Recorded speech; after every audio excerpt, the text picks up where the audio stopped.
Civilians में आप सभी का स्वागत है। आज के इस क्लास में हम लोग प्रीलिम्स पेपर 2 का टेस्ट 1 में जो सिलेबस है उन सभी सिलेबस को हम लोग कंप्लीट एक्सप्लेन करेंगे। इससे पहले पेपर 1 का टेस्ट 1 का जो भी सिलेबस था उसको कवर किया गया, उसका एक वीडियो भी आया है, आप उसको भी देख सकते हैं। साथ ही साथ मेंस आंसर राइटिंग का जो मॉडल आंसर है वो भी डिस्कस किया जा रहा है, आप उसको भी देखिए और अपने आंसर राइटिंग को और बेहतर बनाइए। प्रीलिम्स टेस्ट सीरीज में अगर आपको ऐड होना है तो उसके लिए आपको पेपर 1 और पेपर 2 के लिए 1099 रुपया लगेगी और इतना में आपको दोनों पेपर का टेस्ट सीरीज मिल जाएगा। पहला पेपर में 50 और दूसरा पेपर में 50, मतलब 100 टेस्ट। इस टेस्ट का फ़ायदा क्या है कि जो मान लीजिए कि आपको पहला टेस्ट देना है तो पहला टेस्ट से पहले आपको पहला टेस्ट का एक नोट्स प्रोवाइड कराया जाएगा। आपको यही नोट्स पढ़ के आना है और उसके बाद आपको पेपर 2 में टेस्ट में अपेयर होना है। टेस्ट होने के बाद आपको ऐप में ही आपका रैंक भी पता चल जाएगा, आपने कितना सही किया है वो भी आपको पता चल जाएगा। और टेस्ट होने के बाद हम लोग फिर से आपको एक नोट्स प्रोवाइड कराएंगे और वह नोट्स पेपर 1 का जो एक्सप्लेनेशन रहेगा क्वेश्चन का वो रहेगी उस पर। तो इस प्रकार से हम लोग दो नोट्स देंगे, एक टेस्ट के पहले देंगे और एक टेस्ट के बाद। टेस्ट के पहले वाला नोट्स आपका थियोरेटिकल होगा, आपको पढ़ के आना है, उसी नोट्स को टेस्ट में अपेयर होना है। और टेस्ट के बाद वाला जो नोट्स होगा वो जो भी MCQ रहेंगे उसका एक्सप्लेनेशन वाला नोट्स होगा। इस टेस्ट सीरीज में टोटल हम लोग आपके प्रीलिम्स के सिलेबस को 13 बार खत्म करेंगे। साथ ही साथ हर टॉपिक को इसमें कवर कराया जाएगा। तो आप सभी 20 नवंबर से पहले इस टेस्ट सीरीज को ज्वाइन कर सकते हैं, क्योंकि 20 नवंबर के बाद इसके प्राइस को बढ़ा दिया जाएगा। सिविलियंस के द्वारा मेंस आंसर राइटिंग प्रोग्राम का पहला बैच लॉन्च किया गया था, जो कि काफ़ी अच्छा रहा। उसकी अभी टेस्ट सीरीज चल रही है, काफ़ी डिमांड भी था, जिसकी वजह से फिर से सेकंड बैच लाया गया और ये 100 स्टूडेंट के लिए लाया गया है, जो कि हम लोग का 1 दिसंबर से शुरू होगा। 1 दिसंबर से इसका टेस्ट शुरू होने वाला है। बहुत सारे बच्चे ऐड हो रहे हैं, आप भी जल्द ही इस बैच में ऐड हो जाइए।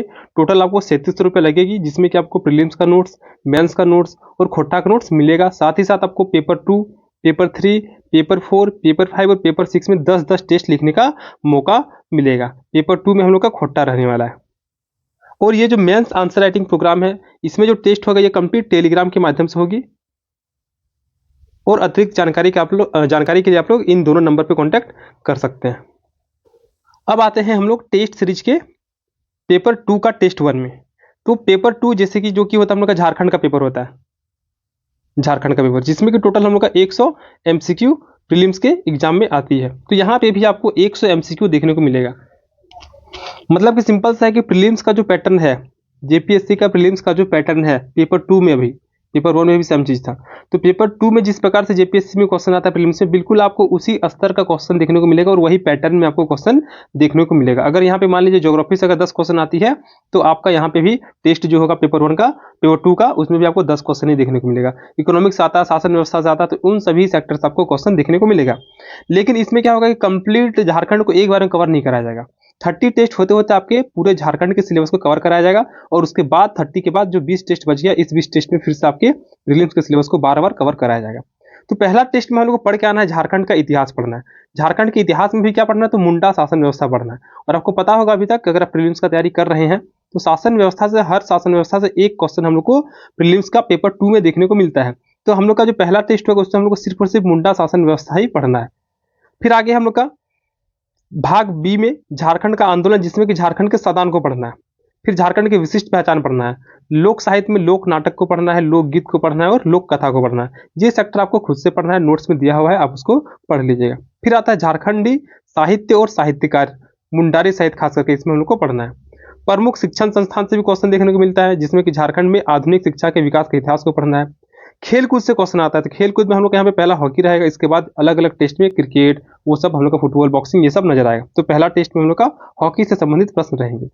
झारखंड में भूमि संबंधी कानून, तो जैसे कि CNT, SPT हर जगह से 5-5 क्वेश्चन आता है हम लोग का। तो यहाँ पे हम लोग का सबसे पहले CNT पढ़ना है। CNT में भी छोटा नागपुर भूधृति अधिनियम, इसको हम लोग को कवर करना है। फिर झारखंड का भूगोल में झारखंड का भौगोलिक परिचय पढ़ना है। यहाँ पे डोली मैम की क्लास आई है, आप उसको भी देख सकते हैं। फिर आगे अगर देखेंगे तो झारखंड की औद्योगिक नीति, विस्थापन एवं पुनर्वास नीति और अन्य नीतियां हैं। झारखंड की औद्योगिक नीति में 2001 वाला नीति हम लोग को पढ़ना है पहला टेस्ट के लिए, और यहाँ पे झारखंड की औद्योगिक नीति में 2012 का औद्योगिक नीति पढ़ना है। तो ये 2 औद्योगिक नीति हम लोग को यहाँ पे पढ़ना है। भाग के में क्या आ जाएगा, प्रमुख उद्योग का नाम और स्थान तथा औद्योगिक विकास, लोह एवं इस्पात उद्योग, जो कि हम लोग का इकोनॉमी का सेक्टर में आता है। झारखंड की योजनाएं एवं उपयोजनाएं पढ़ने हैं। जंगल प्रबंधन एवं वन्य जंतु संरक्षण कार्यक्रम, झारखंड में वन प्रबंधन। फिर पर्यावरण संबंधी तथ्य, जिसमें कि पर्यावरण प्रदूषण को पढ़ना, और पर्यावरण प्रदूषण में भी वायु प्रदूषण को। फिर आपदा प्रबंधन से आपको 5 क्वेश्चन आता है प्रीलिम्स में, तो यहाँ पे आपदा प्रबंधन को पढ़ना है। और इसके अलावा मिसलेनियस का कुछ क्वेश्चन और करंट अफेयर्स से यहाँ पे हम लोग का क्वेश्चन आता है, तो इन सभी को कवर कराया जाएगा। तो ये जो सिलेबस दिख रहा है आपको, ये हम लोग का जो पेपर 2 का जो सिलेबस रहेगा, पेपर 2 का जो टेस्ट होने वाला है, टेस्ट 1, उसका सिलेबस आपको इतने सिलेबस को कवर करके आना है, और पेपर 2 को आपको, पेपर 2 का जो टेस्ट है उसको आपको देना है। तो यही सिलेबस के अकॉर्डिंग कंप्लीट नोट्स को रेडी किया गया है। आप इस नोट्स को एक बार खुद से पढ़ भी सकते हैं, बाकी इस वीडियो के माध्यम से बहुत सारे सेक्टर को कवर कराया जाएगा। तो हम लोग का पहला आता है, पहला टॉपिक आता है मुंडा शासन व्यवस्था। हम लोग मुंडा शासन व्यवस्था को देखेंगे, क्योंकि प्रीलिम्स में हर एक सेक्टर से, हर एक शासन व्यवस्था से एक एक क्वेश्चन आता है। तो पहला जो टेस्ट होगा उससे हम लोग का मुंडा शासन व्यवस्था से क्वेश्चन नजर आएगा। तो देखिए, जैसे कि मानव क्या एक सामाजिक प्राणी है, और समाज में मूल्यों को बनाए रखने के लिए, जैसे कि शांति बनाए रखने के लिए, भाईचारा बढ़ाने के लिए, पर्व त्योहार, शादी समारोह, इन सभी में सामूहिक रूप से जुड़कर इनको सफल बनाने के लिए एक व्यवस्था की आवश्यकता होती है।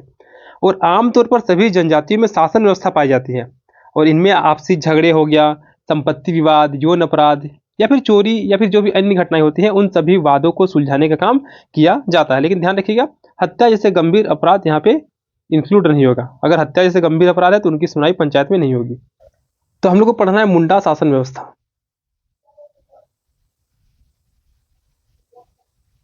मुंडा शासन व्यवस्था,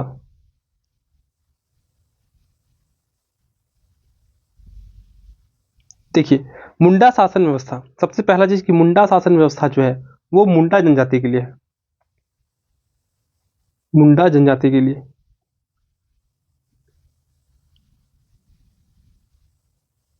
पहला चीज आपको तो ये ध्यान रखना है। अब क्या है कि मुंडा शासन व्यवस्था में 3 स्तर पाई जाती है। 3 स्तर, क्या क्या स्तर होगा इसको देखिए। तो पहला होता है हम लोग का सबसे निचला स्तर, ग्राम स्तर। इसके बाद आता है पट्टी स्तर, और पट्टी के बाद आ जाता है हम लोग का पढ़ा स्तर, जो कि सर्वोच्च अधिकारी यहाँ पे हम लोग को देखने को मिलेगा। वही अगर मुंडा शब्द का मतलब अगर हम लोग जानेंगे, तो मुंडा का सामान्य अर्थ हो जाता है विशिष्ट व्यक्ति। विशिष्ट व्यक्ति, या फिर गांव का राजनीतिक प्रमुख। गांव का राजनीतिक प्रमुख, ये सभी फैक्ट आपको याद रखनी है कि मुंडा शासन व्यवस्था मुंडा जनजाति के लोगों के लिए है। इसमें 3 स्तर पाया जाता है, एक सबसे निचला स्तर पर ग्राम स्तर, फिर पट्टी स्तर, फिर पढ़ा स्तर। मुंडा शब्द का सामान्य अर्थ क्या हो गया, विशिष्ट व्यक्ति हो गया, या फिर गांव का राजनीतिक प्रमुख होता है। बिल्कुल ही आपको ये बात ध्यान रखनी है, मुंडा का सामान्य अर्थ। अब हम लोग ये जो 3 स्तर है, इन तीनों स्तर को हम लोग समझते हैं। सबसे पहला आता हम लोग का गांव स्तर। गांव स्तर, तो गांव का जो प्रमुख होता है वो कहलाता है मुंडा। गांव का प्रमुख मुंडा, और ये जो मुंडा है यही प्रशासनिक प्रमुख होता है और न्यायिक प्रमुख होता है। प्रशासनिक प्लस न्यायिक प्रमुख।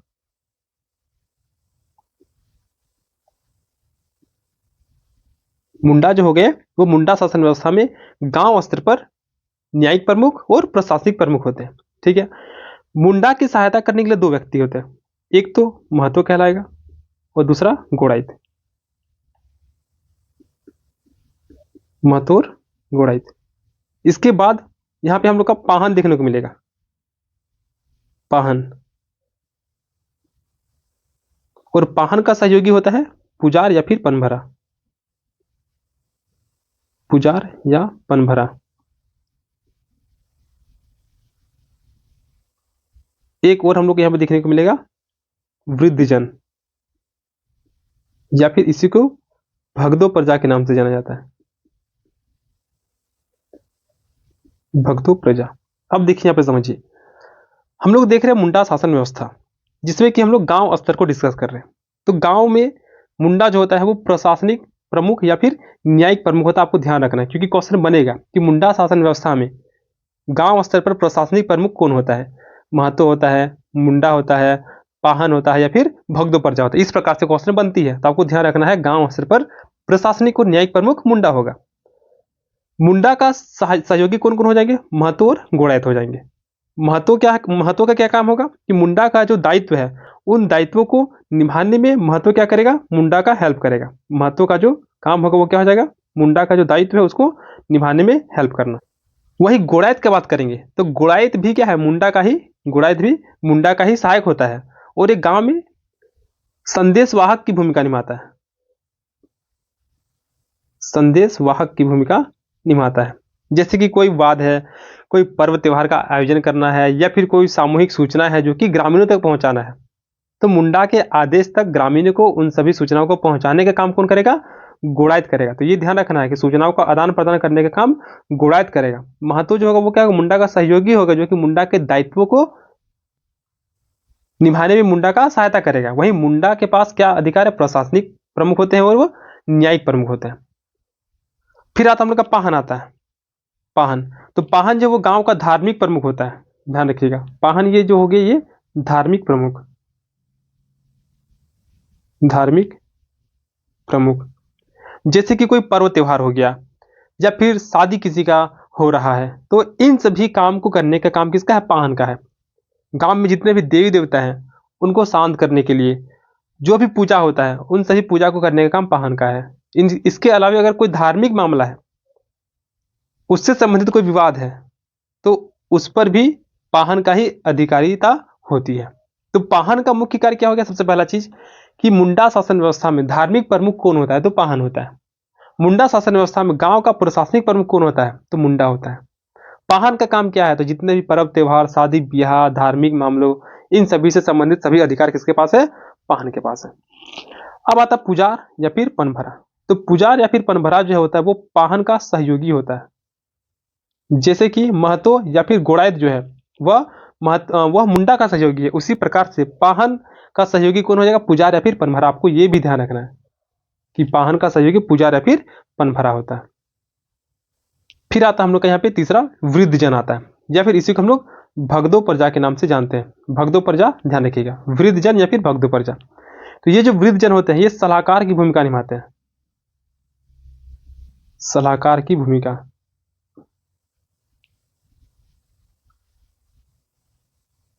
जो वृद्धजन है वो सलाहकार की भूमिका निभाते हैं। देखिए, चूंकि जो वृद्धजन है वो गांव के वृद्ध व्यक्ति होते हैं जो कि एक अच्छा खासा जीवन जी चुके होते हैं, उनको जीवन जीने का एक लंबा अनुभव प्राप्त होता है और मुंडा अपने निर्णय लेने में ही इनका प्रयोग करते हैं क्योंकि इनके पास काफी ज्यादा एक्सपीरियंस होता है। तो सिंपल सा मुंडा जो कि प्रशासनिक प्रमुख है, न्यायिक प्रमुख है, तो कोई भी न्याय से संबंधित कोई फैसला कर देना है तो वे भगदो प्रजा से सलाह मशवरा लेकर करते हैं। तो ये हो गया गांव स्तर पर मुंडा हो गया जो कि गांव का प्रशासनिक प्रमुख या फिर न्यायिक प्रमुख होता है।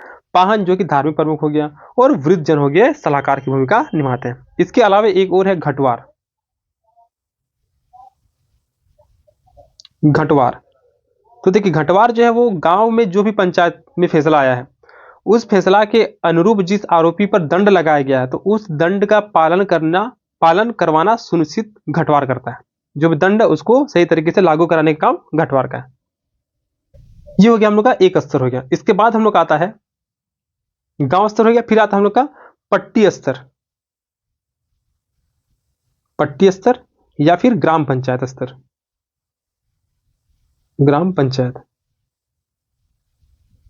पट्टी या फिर ग्राम पंचायत, सबसे नीचे गांव उसके ऊपर पट्टी। तो ग्राम पंचायत का प्रमुख जो होता है वो होता है हाथू मुंडा। हाथू मुंडा, मुंडा हो गया गांव का प्रमुख, उससे ऊपर हाथू मुंडा हो गया पट्टी या फिर ग्राम पंचायत के प्रमुख। तो हाथू मुंडा का काम क्या है? सिंपल सा मान लीजिए कि ग्राम स्तर पर कोई फैसला सॉल्व नहीं हो पाया, ग्राम स्तर पर कोई विवाद जो था वो सॉल्व मुंडा के द्वारा नहीं किया गया या फिर वे सॉल्व नहीं कर पाए, तो ऐसी स्थिति में वह विवाद जो है वह किसके पास आएगा? पट्टी स्तर पर या फिर ग्राम पंचायत स्तर पर हाथू मुंडा के पास आएगा। मतलब कि पहले ग्राम स्तर पर जाएगा, वहां पे सॉल्व नहीं हुआ तो वो वापस हाथू मुंडा के पास आएगा। तो हाथू मुंडा का काम क्या है? जो मुंडा के द्वारा सॉल्व नहीं हो पाया जो विवाद, वो हाथू मुंडा के सॉल्व करेंगे। और अब हम लोग का तीसरा स्तर आता है जो कि सबसे या फिर सर्वोच्च स्तर होगा। इसको हम लोग पढ़ा या फिर पढ़ा बोलते हैं। पढ़ा या फिर पढ़ा। तो पढ़ा स्तर पर जो प्रमुख होंगे या फिर पढ़ा स्तर पर जो प्रमुख होंगे उनको हम लोग पढ़ा राजा के नाम से जानते हैं। पढ़ा राजा।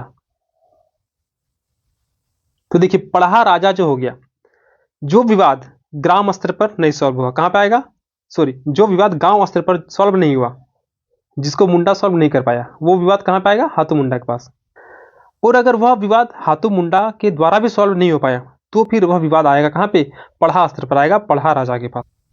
तो जब कोई मामला दोनों स्तर पर नहीं सुलझ पाता है तो मामला कहां पे पहुंचता है, पढ़ा पर पहुंचता है, पढ़ा स्तर पर पहुंचता है। और ये जो पढ़ा है ये सामान्यतः हम लोग का 22 से लेके 84 गांवों को मिलाकर बनाया जाता है। 22 से लेके 84 गांवों को मिलाकर बनाया जाता है, जिसका प्रमुख कौन होगा, पढ़ा राजा होगा। और पढ़ा राजा का जो डिसीजन होगा वो बाध्यकारी होगा, इसको मानना ही पड़ेगा। जैसे गांव स्तर पर मान लीजिए आप नहीं माने तो आप पट्टी स्तर पर जाइएगा, वहां भी नहीं माने, पढ़ा स्तर पर जाइएगा, लेकिन पढ़ा स्तर पर जो डिसीजन होगा उसको मानना ही पड़ेगा।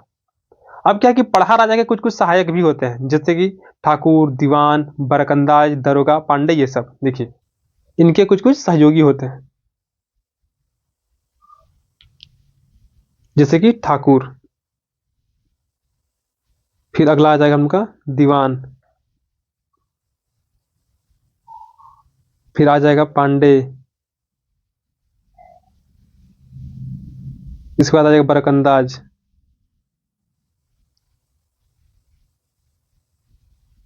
फिर आ जाएगा दरोगा, और उसके बाद लाल। तो जो ठाकुर है वो पढ़ा राजा के सहायक होते हैं, पढ़ा राजा के सहायक। जो दीवान है वो पढ़ा राजा के सलाहकार या फिर मंत्री होते हैं। जो पांडे होते हैं वो पढ़ा राजा के क्लर्क के रूप में काम करते हैं, पढ़ा राजा के क्लर्क के रूप में काम करते हैं। बरकंदाज जो है, बरकंदाज ये संदेश वाहक का काम करते हैं, संदेश वाहक का। जैसे कि गांव स्तर पर जो गोड़ाइत था वो संदेश वाहक का काम कर रहे थे, उसी प्रकार पर पढ़ा स्तर पर जो बरकंदाज है वो संदेश वाहक का काम करेगा या फिर सिपाही का काम करेगा। उसके बाद आता दरोगा। तो दरोगा का काम क्या होता है, सुरक्षा व्यवस्था। तो सुरक्षा व्यवस्था के लिए दरोगा जिम्मेदार होंगे, सुरक्षा व्यवस्था के लिए जिम्मेदार।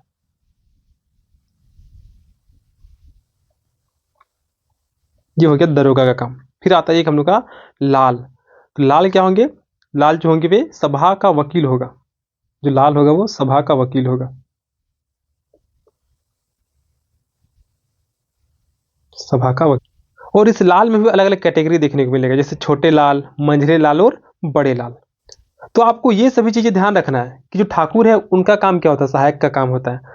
दीवान जो वो सलाहकार की भूमिका निभाते हैं, पांडे जो कलर की भूमिका, बरकंदाज संदेशवाहक की भूमिका या फिर सिपाही, दरोगा सुरक्षा प्रहरी, इन्हीं की जिम्मेदारी होती है। लाल जो होता है वो वकील होते हैं। तो वकील लोग काला कोट पहनते हैं, समझ लिया आप क्या, कि वो लाल कोट पहनता है। तो लाल जो होगा वो वकील का काम करेगा। तो ये हो गया हम लोग का पढ़ा स्तर या फिर पढ़ा स्तर, जो कि सामान्यतः 22 से लेकर 84 गांवों को मिलाकर बनाया जाता है, जिसका प्रशासनिक प्रमुख जो होगा वो पढ़ा राजा होंगे, और पढ़ा राजा के भी अलग अलग सहायक होंगे। तो सबसे पहला गांव स्तर हम लोग देखे या फिर ग्राम स्तर देखे, जिसमें कि हम लोग का मुंडा दिखने को मिला।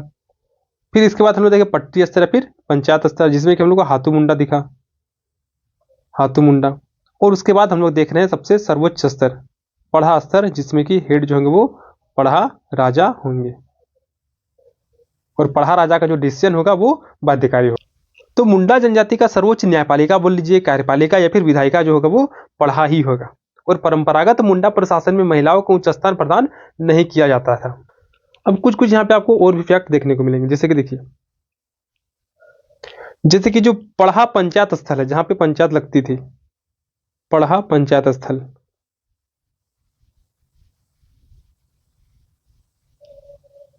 इसको अखड़ा या फिर अखरा के नाम से जाना जाता है। बिल्कुल आपको याद रखना है, अखड़ा या फिर अखरा। पढ़ा पंचायत स्थल को अखड़ा या फिर अखरा के नाम से जाना जाता है, जो कि क्या एक सांस्कृतिक केंद्र हुआ करता है। और अभी भी बहुत सारे गांवों में भी ये देखने को मिलेगा, एक चबूतरा सा होता है जहाँ पे सभी मीटिंग उटिंग या फिर सांस्कृतिक कार्यक्रम होता है। तो ये एक सांस्कृतिक केंद्र होता है। और पढ़ा पंचायत का सभी बैठक जो वही अखड़ा या फिर अखड़ा पर होता है। इसके अलावा जो पाहन है, पाहन जो कि धार्मिक काम करते हैं, पुजार पनभरा उनका सहायक होता है। तो जो पाहन है, पाहन, उनको कुछ लगान मुक्त भूमि दी जाती है। पाहन को लगान मुक्त भूमि दी जाती है और इस लगान मुक्त भूमि को डाली कटारी भूमि के नाम से जाना जाता है। डाली कटारी भूमि।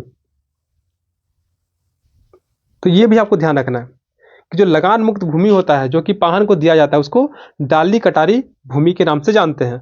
पढ़ा पंचायत स्थल को हम लोग अखड़ा या फिर अखड़ा के नाम से जानते हैं, जो कि एक सांस्कृतिक केंद्र हुआ करता है और सारे बैठकें यहीं पर होती है। इसके अलावा क्या है कि पाहन के द्वारा गांव को भूत प्रेत के प्रकोप से बचाने के लिए पाहन के द्वारा पूजा किया जाता है और इस हेतु पाहन को एक अतिरिक्त भूमि प्रदान किया जाता है गांव से भूत प्रेत को भगाने के लिए। तो पाहन को जो अतिरिक्त भूमि प्रदान किया जाता है किस लिए? भूत प्रेत को भगाने के लिए। तो वह जो भूमि प्रदान किया जाता है उस भूमि को हम लोग भूत खेता जमीन के नाम से या भूत खेता भूमि के नाम से जानते हैं। तो आपको दोनों में डिफरेंस पता होना चाहिए। डाली कटारी भूमि क्या हो गया? तो पाहन को लगान मुक्त भूमि दिया जाता है पाहन होने के नाते, तो उस भूमि को हम लोग डाली कटारी भूमि बोलते हैं। भूत प्रेत के प्रकोप से गांव को बचाने के लिए पाहन को एक भूमि दिया जाता है जिसको हम लोग भूत खेता जमीन बोलते हैं, फिर भूत खेता भूमि बोलते हैं। अखड़ा या फिर अखड़ा क्या हो गया? पढ़ा पंचायत स्थल हो गया जहाँ पे सभी सांस्कृतिक केंद्र होते हैं, जहाँ पर सभी बैठकें होती है।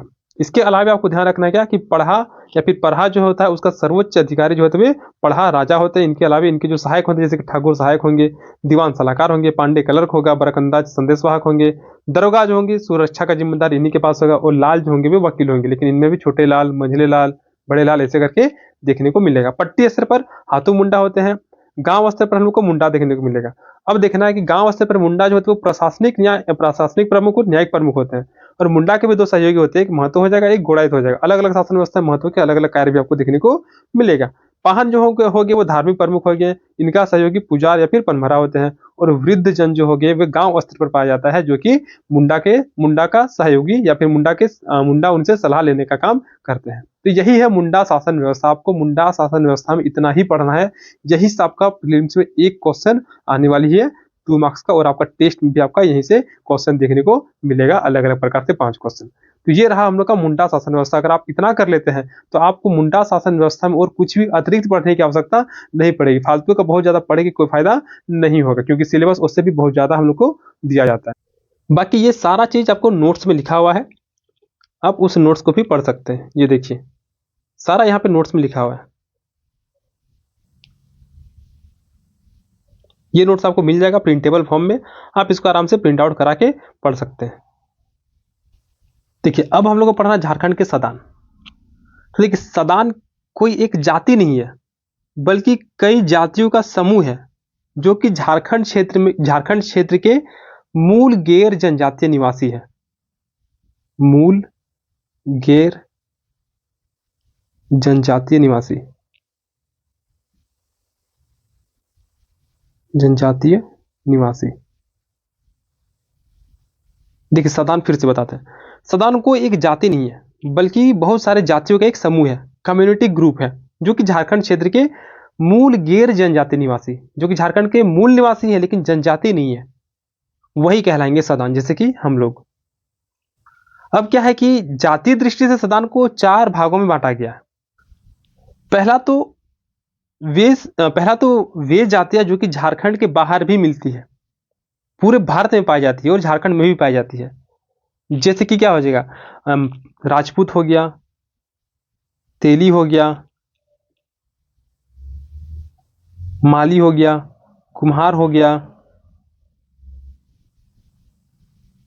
बनिया, डोम, चमार, ठाकुर, ब्राह्मण, ये सभी क्या होगी झारखंड के बाहर भी पाए जाते हैं और झारखंड में भी पाए जाते हैं। तो वैसे राजपूत, वैसे तेली, वैसे माली, वैसे कुम्हार, वैसे चमार, ठाकुर या फिर नाग जाति, वे सभी जो कि मूल रूप से झारखंड में पाए जाते हैं लेकिन जनजाति नहीं है, तो ये भी क्या कहलाएंगे? सदान ही कहलाएंगे।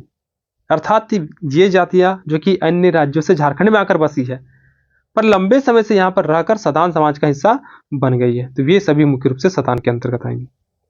फिर दूसरा क्या आता है, तो वे सभी जातियां जो केवल छोटा नागपुर में ही मिलता है, मुख्य रूप से झारखंड के पठारी भाग में ही, विशेष करके छोटा नागपुर में पाया जाता है, उसको हम लोग स्थानीय सदानी जाति के नाम से जानते हैं। स्थानीय सदानी जातियाँ, स्थानीय सदानीय जातिया के नाम से जानते हैं, जिसमें कि इसमें हम लोग का बहुत सारी जनजाति आ जाएगी, सॉरी बहुत सारी जाति आ जाएगी, जैसे मलार आ जाएगा। इसके अलावा हम लोग का यहाँ पे गुड़ाइत आ जाएगा, बड़ाई का आ जाएगा, देशवाली आ जाएगा, ये सभी आएंगे। तो ये सदानी जातियाँ झारखंड की अपनी भूमि से जुड़ी हुई है और इनका सामाजिक सांस्कृतिक विकास यहीं पर हुआ है। ये दूसरा प्रकार हो गया। तीसरा में आ जाएगा हम लोग का वे सभी जाति जिनका गोत्र बाहर के स्थान से जुड़ा हुआ है और उनके गोत्र से पता चलता है कि वे बाहर के हैं, उनके पूर्वज झारखंड के बाहर से आए थे। जैसे कि अवधिया हो गया, गोड़ हो गया, गोड़ शासक शशांक जिसे हम लोग पढ़ते हैं वो सभी। अर्थात इनके नाम से पता चलता है कि इन जाति का पूर्वज जो है वो बाहर, झारखंड के बाहर से आकर झारखंड में बसे हैं। ये 3 प्रकार हो गया। और चौथा क्या हो जाएगा, ये सभी जाति जिनका गोत्र स्थानीय आदिवासी जैसा होगा। कुछ सदान जाति के गोत्र जो कि आदिवासी समुदाय से मिलते जुलते होंगे और उनका मूल स्थान छोटा नागपुर ही होगा। मतलब क्या हो गया कि इन सभी जाति की उत्पत्ति यहीं की भूमि से हुई है, झारखंड की भूमि से ही हुई है और ये सदान समाज के सबसे पुराने हिस्से माने जाते हैं। तो ये मुख्य रूप से 4 प्रकार से सदान को बांटा गया। तो सदान मतलब क्या हो गया, झारखंड के ही मूल निवासी लेकिन वे जनजाति नहीं है, तो वे कहलाएंगे सदान। तो जातीय दृष्टि से अगर देखा जाए तो सदान समाज क्या एक मिश्रित और विविधतापूर्ण समाज है। कुछ सदान बाहर से आए हैं, कुछ सदान यहीं के मूल निवासी है, पर सभी ने मिलकर झारखंड की सदानी संस्कृति को जन्म दिया है।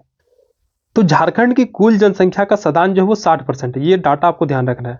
झारखंड की कुल जनसंख्या अगर 100% जनसंख्या है तो 100% जनसंख्या में 60% जो हिस्सा है वो सदान का है। अब उम्मीद है कि आपको सदान समझ में आया होगा कि सदान आखिर क्या है। तो सदान और आदिवासी दोनों ही झारखंड के मूल निवासी है और इन दोनों समुदाय के बीच साझा जीवन और सांस्कृतिक मेलजोल की परंपरा भी हम लोग को देखने को मिलेगी। दोनों समूहों का त्यौहार, भाषा, पहनावा, रीति रिवाज में बहुत अधिक समानताएं देखने को मिलेगी। जैसे कि हम लोग सदान है, हम लोग के अगल बगल में बहुत सारे आदिवासी समुदाय है, तो हम लोग का उनका घर आना जाना, वो सभी हम लोग के घर आते हैं, जितना भी शादी पर्व त्योहार सब में चलता है, अच्छा बॉन्डिंग है, तो ये सब होते रहता है। इनका मुख्य आजीविका का अगर साधन बोलेंगे हम लोग तो इनका मुख्य आजीविका का साधन कृषि होता है। ये मुख्य रूप से कृषि पर ही निर्भर करते हैं, जो कि इनका मुख्य व्यवसाय भी है। लेकिन खेती के साथ साथ ये पशुपालन, बागवानी और इसके अलावा छोटे मोटे व्यवसाय भी करते हैं। बहुत सारे सदान ऐसे हैं जो कि कपड़ा बुनाई करते हैं, बढ़ईगिरी करते हैं, लोहारगिरी करते हैं या फिर अन्य कार्य भी करते हैं। अगर सदान का अगर धर्म का बात करेंगे हम लोग, धर्म या फिर आस्था की अगर बात करेंगे तो सभी सदान जो हो प्राय हिंदू है, हिंदू धर्म प्रभावित है और ये मुख्य रूप से शिव भगवान, सूर्य और मनसा देवी के उपासक होते हैं। झारखंड में तो मनसा पूजा काफी ज्यादा फेमस भी है। लेकिन कुछ सदान जो है वो वैष्णव परंपरा जैसे कि कृष्ण भक्ति से भी जुड़े हुए होते हैं, धार्मिक रूप से सहिष्णु होते हैं, यानी कि अन्य धर्मों और परंपराओं का सम्मान करते हैं। सदान में एक सरका नामक जाति भी पाया जाता है। सदान में सरका नामक जाति पाया जाता है जो कि जैन धर्म से प्रभावित है। जैन धर्म से सरका जो है वो जैन धर्म से प्रभावित है और ये लोग चूंकि जैन धर्म से प्रभावित है तो ये सूर्यास्त के बाद भोजन नहीं करते हैं, मांस और मछली का सेवन नहीं करते हैं, अहिंसा का पालन करते हैं। अर्थात जो सराक जाति है, सराक जाति जो है, सराक जाति को देखने से हम लोग को एक आइडिया लगता है क्या कि झारखंड में जैन संस्कृति का भी प्रभाव है। इसके अलावा सदान समाज में मुख्य रूप से हिंदू देवी देवताओं के साथ साथ कुल देवी देवता का भी प्रचलन है, तो वे सभी कुल देवी देवता का भी पूजा करते हैं। परिवार या फिर कुल में अपने अपने रक्षक देवता होते हैं जो कि महामारी जैसे कि चेचक, हैजा, तो इन सभी के प्रकोप से बचने के लिए खास करके चेचक के लिए माँ शीतला देवी की पूजा भी की जाती है। लोग आस्था में डायन हो गया, भूत प्रेत हो गया, ओझा गुनी जैसी मान्यता भी काफी ज्यादा झारखंड में देखने को मिलेगा। अब आते हैं हम लोग सदान की सामाजिक संरचना पर। देखिए ये सभी आपको नोट से मिल जाएगी, थोड़ा सा समझ लीजिए। सामाजिक संरचना, तो सामाजिक संरचना की बात करेंगे तो सदान समाज पितृसत्तात्मक समाज होता है, यानी कि परिवार और वंश जो होता है वो पिता के नाम से चलता है। विवाह संबंध जो होता है वो मातृ या फिर यानी कि माँ की ओर से या फिर पिता की ओर से कुल में क्या होता है वर्जित होता है। परिवार में जो भी बुजुर्ग होते हैं उनका सम्मान, संयुक्त परिवार की परंपरा, ये सभी विद्यमान रहते हैं जैसा कि सभी में देखने को मिलता है। इनका त्यौहार में मुख्य रूप से सरहुल, कर्मा, होली, दीपावली, तीज, छठ, मकर संक्रांति, नाग पंचमी, ये सभी देखने को मिलता है। इसके अलावा कृषि, प्रकृति पूजा, देवता पूजा का भी संबंध यहाँ पे देखने को मिलेगा। यहाँ लोकगीत, झूमर, नगाड़ा या फिर मांदर की थाप, ये सभी काफ़ी ज़्यादा प्रचलित हैं। अब यहाँ पे एक चीज़ है, देखिए, सदानी भाषा नागपुरी में घर में बसने वाले कबूतर को सदपेरवा कहा जाता है और जंगली कबूतर को या घर में नहीं रहने वाले कबूतर को बनिया कबूतर कहा जाता है। ठीक इसी प्रकार सदपेरवा की तरह सदानों को समझना चाहिए और बनिया कबूतर की तरह वनवासी या फिर आदिवासी को समझना चाहिए। मतलब कि सदानी भाषा में नागपुरी में क्या हो गया कि जो घर में रहने वाले कबूतर जो होते हैं उनको सदपेरवा, ये नाम ध्यान रखना, सदपेरवा मतलब कि ये घर में रहते हैं। इसके अलावा बनिया कबूतर मतलब कि जो घर में नहीं रहते हैं। तो जो सदान है उनको सामान्यतः सदपेरवा की तरह समझा जाना चाहिए और जो वनवासी या फिर आदिवासी उनको बनिया कबूतर की तरह समझा जाना चाहिए। भाषाई दृष्टि से वह गैर जनजाति व्यक्ति जिसकी भाषा मौलिक रूप से कोठा, नागपुरी, पंच परगनिया और कुरमाली है, वह सदान है। सिंपल से ये भाषा जो सदान है वे प्रयोग करते हैं। कोठा हो गया, नागपुरी, पंच परगनिया, फिर कुरमाली, इनकी भाषा को सदानी भाषा या फिर सादरी भाषा कहा जाता है। ये भी ध्यान रखना आपको। तो सिंपल से अगर आप खोठा बोलते हैं, नागपुरी, पंच परगनिया या फिर कुरमाली भाषा का प्रयोग करते हैं तो आप सदानी, आप सादरी भाषा या फिर सदानी भाषा का प्रयोग करते हैं। डॉक्टर बीपी केसरी मानते हैं कि इन भाषाओं का मूल रूप से नाग जाति के विभिन्न कबीलों में विकसित हुआ है और इनकी पुस्तक का नाम झारखंड के सदान है। तो ये बुक का नाम आपको ध्यान रखना है कि झारखंड के सदान जो है वो किनके द्वारा लिखा गया है। तो झारखंड के सदान बीपी केसरी के द्वारा लिखा गया है। झारखंड के सदान बीपी केसरी के द्वारा लिखा गया। धार्मिक दृष्टि से हिंदू ही प्राचीन सदान है। इस्लाम का उद्भव 600 ईस्वी पूर्व में हुआ है। देखिए, इस प्रकार आज इन सभी धर्मावलंबियों की मातृभाषा जैनी और उर्दू या फिर अरबी फारसी ना होकर खोठा, नागपुरी, पंच परगनिया, कुरमाली ये सभी है। प्रजाति दृष्टि से सदान जो है वो आर्य माने जाते हैं। यह भी आपको ध्यान रखना है, सदान जो है वो आर्य माने जाते हैं। कुछ द्रविड़ वंशी भी सदान है। अब देखिए सदानों का आगमन। तो झारखंड में सदानों का आगमन आर्यों के आगमन के कुछ समय के बाद ही प्रारंभ हो गया था। सदान मतलब आपको क्लियर हो गया। बौद्ध धर्म के प्रचार प्रसार हेतु ईसा पूर्व से ही यहाँ सदानों का आगमन प्रारंभ हो चुका है। विभिन्न राजाओं के शासनकाल जैसे कि मौर्य, गुप्त वंश, वर्धन वंश के दौरान इस क्षेत्र में लोगों का आगमन और निवास होता रहा। फनी मुकुट राय जो कि मदरा मुंडा के दत्तक पुत्र हैं, झारखंड के इतिहास में पढ़िएगा आप लोग, जिनका जन्म सुतियांबे जो कि वर्तमान में पिठोरिया है नामक स्थान पर 64 ईस्वी में हुआ था। इसकी जानकारी बेनीराम मेहता की पुस्तक नाग वंशावली तथा घासीराम की पुस्तक नाग वंशावली झूमर से प्राप्त होती है। देखिए सदान पर, लेकिन यहाँ पे कुछ इंपॉर्टेंट चीज आ गया। सबसे पहला चीज कि फनी मुकुट राय जो कि मदरा मुंडा का दत्तक पुत्र है। एक चीज आपको ध्यान रखना है, इनका जन्म कहाँ पे हुआ था? सुत्यांबे में हुआ था, जो कि वर्तमान पिठोरिया रांची में है। तो सुत्यांबे नामक स्थान पर हुआ था। कब हुआ था? तो 64 ईस्वी में हुआ था। ये सब क्वेश्चन आया हुआ है। तो फनी मुकुट राय मदरा मुंडा का दत्तक पुत्र है। सुत्यांबे में इनका जन्म होता है। राजधानी में भी सुत्यांबे को बनाते हैं। कब हुआ था? तो 64 ईस्वी में हुआ था। जानकारी कहाँ से मिलता है? तो बेनीराम मेहता की एक किताब है नाग वंशावली, यहाँ से मिलता है। इसके अलावे घासीराम की पुस्तक है। तो आपको ये दोनों रखना, नाम याद रखना। एक तो बेनीराम मेहता, उनकी पुस्तक का नाम क्या है? नाग वंशावली, जिससे कि फनी मुकुट राय के बारे में जानकारी मिलती है। इसके अलावा घासीराम के द्वारा लिखा गया एक पुस्तक है, नाम क्या है? नाग वंशावली झूमर है। तो यहाँ से भी जानकारी मिलती है। अर्थात यहाँ पे आपका 2 बुक आ गया। और इससे पहले आपका यहाँ पे और एक बुक था झारखंड के सदान जो कि बीपी केसरी के द्वारा लिखा गया था। तो आपको ये सभी ध्यान रखना है। जाति दृष्टि से देखें तो ये सब हम लोग पहले ही देख चुके हैं। आगे आता है यहाँ पे देवी देवता का पूजा, तो ये भी हम लोग पहले पढ़ चुके हैं। सारी गठनता की बात करेंगे तो रंग जो होता है वो गोरा भी होता है, सांवला भी होता है, काला, तीनों प्रकार का देखने को मिलती है। लंबाई नाटी, मध्यम और अधिक, तीनों यहाँ पे देखने को मिलेगा।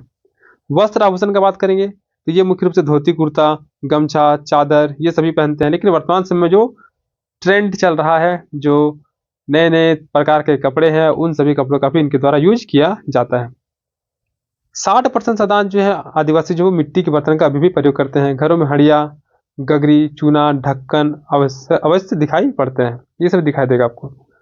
पर्व त्योहार में जैसे कि होली, दीपावली, दशहरा, काली पूजा, ये सब हम लोग पढ़ चुके हैं। स्थानों में रंगीन अथवा माले नृत्य का प्रचलन है, जिसके अंतर्गत घटवारी नृत्य, जामदा नृत्य, चोकरा नृत्य, संथाल नृत्य, लूरी सावरी ये सभी प्रचलित हैं।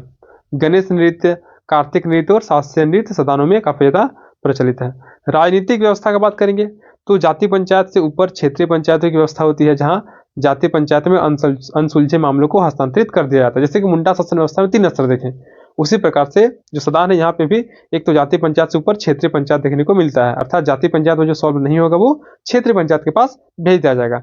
पंचायतों में विवाद पर निर्णय प्रधान या फिर पंच के द्वारा लिया जाता है। अंतर जातीय विवाद के निपटारे हेतु बाल पंच की व्यवस्था होती है, जिसमें गांव के भीतर व गांव के बाहर के व्यक्ति को पंच के रूप में शामिल किया जाता है। इसके अलावा कुछ महत्वपूर्ण तथ्य उसको आपको ध्यान रखना है, जैसे कि चीक बड़ाइक, करमाली, किसान जनजाति स्वयं को सदान मानती है। ये तीनों नाम आपको ध्यान रखना। क्या क्या? एक तो चीक बड़ाइक हो गया, करमाली हो गया और तीसरा किसान हो गया। ये सभी खुद को सदान मानते हैं। अंग्रेजों ने सदान को दीकू मतलब क्या बाहरी, तो हम लोग देखे भी एक प्रकार में सदान का, एक प्रकार में कुछ लोग बाहर आके बसे हैं, तो अंग्रेजों ने सदान को दीकू वर्ड का प्रयोग सदान के लिए किया गया। ये भी आपको ध्यान रखना है। नाम से पुकारा ताकि आदिवासी को दिग्भ्रमित करके उन्हें सदान के विरुद्ध किया जा सके। तो दीकू शब्द का प्रयोग, दीकू का मतलब बाहरी होता है, और दीकू शब्द का प्रयोग अंग्रेजों ने सदानों के लिए किया है ताकि यहाँ के जो आदिवासी है उनको दिग्भ्रमित किया जा सके। तो ये रहा आपका सदान का टॉपिक। आप पीडीएफ को एक बार पढ़िएगा। हम मैक्सिमम चीजों को यहाँ पे बता दिए हैं। उम्मीद है कि आपको ये समझ में भी आया होगा। तो झारखंड के सदान से आपको यहाँ पे पहला टेस्ट में क्वेश्चन देखने को मिलेगा। फिर आगे आता है हम लोग का झारखंड की सामाजिक स्थिति। तो झारखंड की सबसे बड़ी विशेषता है कि यहाँ की आबादी का एक बड़ा हिस्सा क्या है? जनजाति है। 2011 की जनगणना लास्ट है। 2011 की जनगणना के अनुसार झारखंड में जनजातियों की कुल संख्या 86,45,042 86,45,042 है, जो कि राज्य की कुल जनसंख्या का 26.2%। ये डाटा आपको बिल्कुल ही ध्यान रखना है। टोटल जनजाति कितना हो गया झारखंड में? तो टोटल जनसंख्या का 26.2% जो है वो झारखंड की जनजाति है। अगर इसका एग्जैक्ट डाटा की बात करेंगे तो ये हो जाएगा 86,45,042, और ये सभी डाटा 2011 की जनगणना के आधार पर बताई जा रही है। देश की कुल जनजातीय आबादी का ये लगभग 8.3%। अगर देश में कुल 100% जनजाति है तो झारखंड में लगभग 8.3% जनजाति जो है वो निवास करती है। जनजातीय आबादी की दृष्टि से झारखंड राज्य का देश में छठा स्थान है। तो आपको ये सभी फैक्ट ध्यान रखना है क्या कि 2011 की जनगणना के अनुसार झारखंड में जनजाति की आबादी 86,45,042 है, जो कि परसेंटेज में कितना है? 26.2% के आसपास है। ये आपको एग्जैक्ट फिगर याद रखना है, 26.2% है। वहीं अगर देश की कुल जनजाति की अगर बात करेंगे तो देश की कुल जनजाति का लगभग 8.3% हिस्सा जो है झारखंड में निवास करती है, और इस आधार पर झारखंड का स्थान जो हो छठा स्थान है। ये भी आपको ध्यान रखना है। तो आपको ये 4 फैक्ट ध्यान में रखना है, छठा स्थान है। अब एक झारखंड में जनजाति का वर्गीकरण किया गया। देखिए 32 जनजाति है। वर्ष 2022 में पुराण को झारखंड की 33वीं जनजाति के रूप में अधिसूचित किया गया है, और इस प्रस्ताव के लागू होने पर झारखंड में जनजातीय समुदाय की संख्या 33 हो जाएगी। तो जैसे ये प्रस्ताव लागू होगा टोटल 33 जनजाति हो जाएगा। यहाँ पे सभी का नाम दिया हुआ है। इसके अलावा आदिम जनजाति की संख्या कितना? 8 है। ये आपको ध्यान रखना ही रखना है। आदिम जनजाति की संख्या झारखंड में 8 है। क्या क्या है वो देखिए। सबसे पहला असुर, फिर बिरहोर, बिरजिया, परहिया, सबर, कोरवा, मालपहिया और सोरिया पहिया। तो ये 8 जनजाति के नाम आपको याद रखना है। तो अगर आपको असुर याद रहता है, असुर, उसके बाद आप बिरहोर में आइए। असुर के बाद बिरहोर, तो बिरहोर, बिरजिया, फिर परहिया। असुर, बिरहोर, बिरजिया, परहिया। परहिया से आप मालपहिया याद करिए। मालपहिया से सोरिया पहिया। उसके बाद एक रह गया हम लोग का सबर और कोरवा। तो क्या क्या हो गया? असुर हो गया पहले, फिर बिरहोर हो गया, असुर, बिरहोर, फिर परहिया, सॉरी असुर, बिरहोर, बिरजिया, फिर जाके परहिया, परहिया से मालपहिया, फिर सोरिया पहिया, और फिर जाके सबर और अगला कोरवा हो जाएगा। तो ये 8 आदिम जनजाति झारखंड में पाया जाता है। आपका संख्या भी पूछा जाता है कि कितने आदिम जनजाति, तो 8 आदिम जनजाति है। और 8 कौन कौन से आदिम जनजाति? 4 ऑप्शन दिया जाएगा आपके पास, एक ऑप्शन में आदिम जनजाति नहीं होगा। तो ये भी आपको ध्यान में रखना है। अब स्वयं को सदान मानने वाली भी जनजाति जैसे कि बिरजिया, चीक बड़ाइक, गोड़ाइत, करमाली, लोहरा, महाली और किसान, ये सभी ऐसे जनजाति जो कि खुद को सदान मानते हैं। इसके अलावा कुछ ऐसे जनजाति जो कि स्वयं को उच्च हिंदू भी मानते हैं, जैसे कि बथुड़ी, बेदिया, बिंझिया, चेरो और खरवार। ये सभी जनजाति जो ये खुद को उच्च हिंदू मानते हैं। फिर प्रजातीय समूह से देखा जाए तो 2 प्रकार के, एक तो प्रोटो ऑस्ट्रेलाइड है, दूसरा हम लोग का द्रविड़ है। तो हम लोग द्रविड़ को याद करेंगे, प्रोटो ऑस्ट्रेलाइड बाकी में आ जाएंगे। तो द्रविड़ में क्या क्या आ जाएगा? उराव, खरवार, माहली, खोंड, गोंड, चीकबराइक, बेगा बथुड़ी, किसान, बिंजा और बेदिया, ये सभी हम लोग के द्रविड़ के अंतर्गत आएंगे, द्रविड़ प्रजातीय समूह के अंतर्गत आएंगे। बाकी सब हम लोग का प्रोटो ऑस्ट्रेलाइड के अंतर्गत आ जाएगा। तो आपको मुख्य रूप से द्रविड़ को ध्यान रखना है। क्या क्या? उराव आ जाएगा, खरवार आ जाएगा, माहली, गोंड, खोंड, बेगा, पथुड़ी, किसान, बिंझिया और बेदिया, ये सभी द्रविड़ प्रजाति समूह के अंतर्गत आएगा। तो ये हम लोग को मुख्य रूप से पढ़ना था झारखंड की सामाजिक स्थिति के अंतर्गत। इसके बाद का टॉपिक हम लोग का है लोक साहित्य, जिसमें कि लोक नाटक, लोकगीत और लोक कथा पढ़ना। तो ये आपको खुद से पढ़ना है। हम लोग लोक नाटक को देख लेते हैं थोड़ा सा। देखिए लोक नाटक सबसे पहला आता है जट जाटिन आता है। तो जट जाटिन जो वो प्रत्येक वर्ष श्रावण से कार्तिक माह के बीच कुंवारी लड़कियों द्वारा इसका अभिनय किया जाता है। आपको ध्यान क्या रखना है, श्रावण से कार्तिक माह, ये महीना आपको ध्यान रखना है, ठीक है। जट जाटिन जो है वो सावन से कार्तिक माह के बीच में कौन सा कुंवारी लड़कियों के द्वारा इसका अभिनय किया जाता है। इसमें मुख्य रूप से वैवाहिक जीवन को दर्शाया जाता है। तो ये हो गया जट जाटिन। आपको एटलीस्ट दो फैक्ट क्या क्या, एक तो श्रावण से कार्तिक माह में होता है और वैवाहिक जीवन को इसमें दर्शाया जाता है, और ज्यादा से ज्यादा क्या होगा तो कुंवारी लड़की के द्वारा इसका अभिनय किया जाता है। दूसरा आता है भकुली बंका। तो भकुली बंका जो है इसका आयोजन भी श्रावण महीने में ही किया जाता है और कार्तिक माह के बीच में किया जाता है। जहाँ पे भकुली मतलब होता है पत्नी, ये मीनिंग आपको ध्यान रखना, भकुली मतलब पत्नी और बंका मतलब पति होता है, और पति पत्नी है तो यहाँ पे वैवाहिक जीवन को दर्शाया जाता है।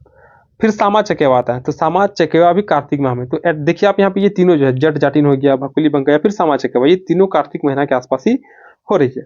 तो कार्तिक माह के शुक्ल पक्ष की सप्तमी से पूर्णमासी तक किया जाता है, ये आपको ध्यान रखना। अब सामा चकेवा जो है इसमें क्या है, तो इस लोक नाट्य में मिट्टी के पात्र निर्मित किए जाते हैं, लेकिन उनकी तरफ से बालिकाएं अभिनय करती है। इस लोक नाट्य के प्रमुख नायिका को सामा, नायक को चकेवा, और जो गुंडा होता है उसको चूड़क या फिर चुगला, और सामा के भाई को सांब कहा जाता है। तो ये आपको सब याद रखना। जो नायिका होगी, जो हीरोइन होगी वो सामा होगा, जो हीरो होगा वो चकेवा होगा। ये सामा हो गया हीरो, सॉरी सामा जो होगी वो हीरोइन, चकेवा जो हो गया वो हीरो हो गया, चुड़का चूड़क या फिर चुगला ये कौन होगा, गुंडा होगा, खलनायक। और जो सांब होगा, सांब वो क्या हो जाएगा, सामा का भाई हो जाएगा, हीरोइन का भाई हो जाएगा। इसमें सामूहिक गीतों के माध्यम से प्रश्नोत्तर शैली में विषय वस्तु को प्रस्तुत किया जाता है, यानी कि क्वेश्चन आंसर की तरह ये खेला जाता है। यह भाई बहन के पवित्र प्रेम के संबंधित लोक नाट्य है। तो जो सामा चकेवा ये भाई बहन के प्रेम को दिखाता है, जबकि भकुली बंका जो है ये हम लोग का पति पत्नी के बीच के वैवाहिक जीवन को दिखाता है। वहीं जट जाटिन जो है ये भी वैवाहिक जीवन को बताता है। अब आता है एक आता है डोमकच। तो डोमकच सिंपल से क्या होता है, जब लड़के पार्टी बारात के लिए निकल जाते हैं तो उस समय घर की महिलाओं के द्वारा डोमकच नृत्य किया जाता है। अर्थात ये कुल मिला के स्त्रियों के द्वारा किया जाता है, पुरुषों का यहाँ पे जाना अवैध होता है। तो यह स्त्रियों द्वारा विशेष अवसर जैसे कि शादी पर आयोजित घरेलू लोक नाट्य है। इसमें हास परिहास, अश्लील हाव भाव व संवाद का प्रदर्शन किया जाता है। इस लोक नाट्य का सामूहिक प्रदर्शन नहीं किया जाता है तथा पुरुषों को इस लोक नाट्य को देखने की मनाही होती है। इसका आयोजन विवाह एवं अन्य अवसरों पर रात भर किया जाता है। तो डोमकच में आपको ध्यान रखना है क्या, डोमकच मुख्य रूप से शादी के समय स्त्रियों के द्वारा किया जाने वाला एक लोक नाट्य होता है। फिर आता है कीर्तनिया आता है। तो भगवान कृष्ण की लीलाओं का वर्णन गायन के द्वारा किया जाता है।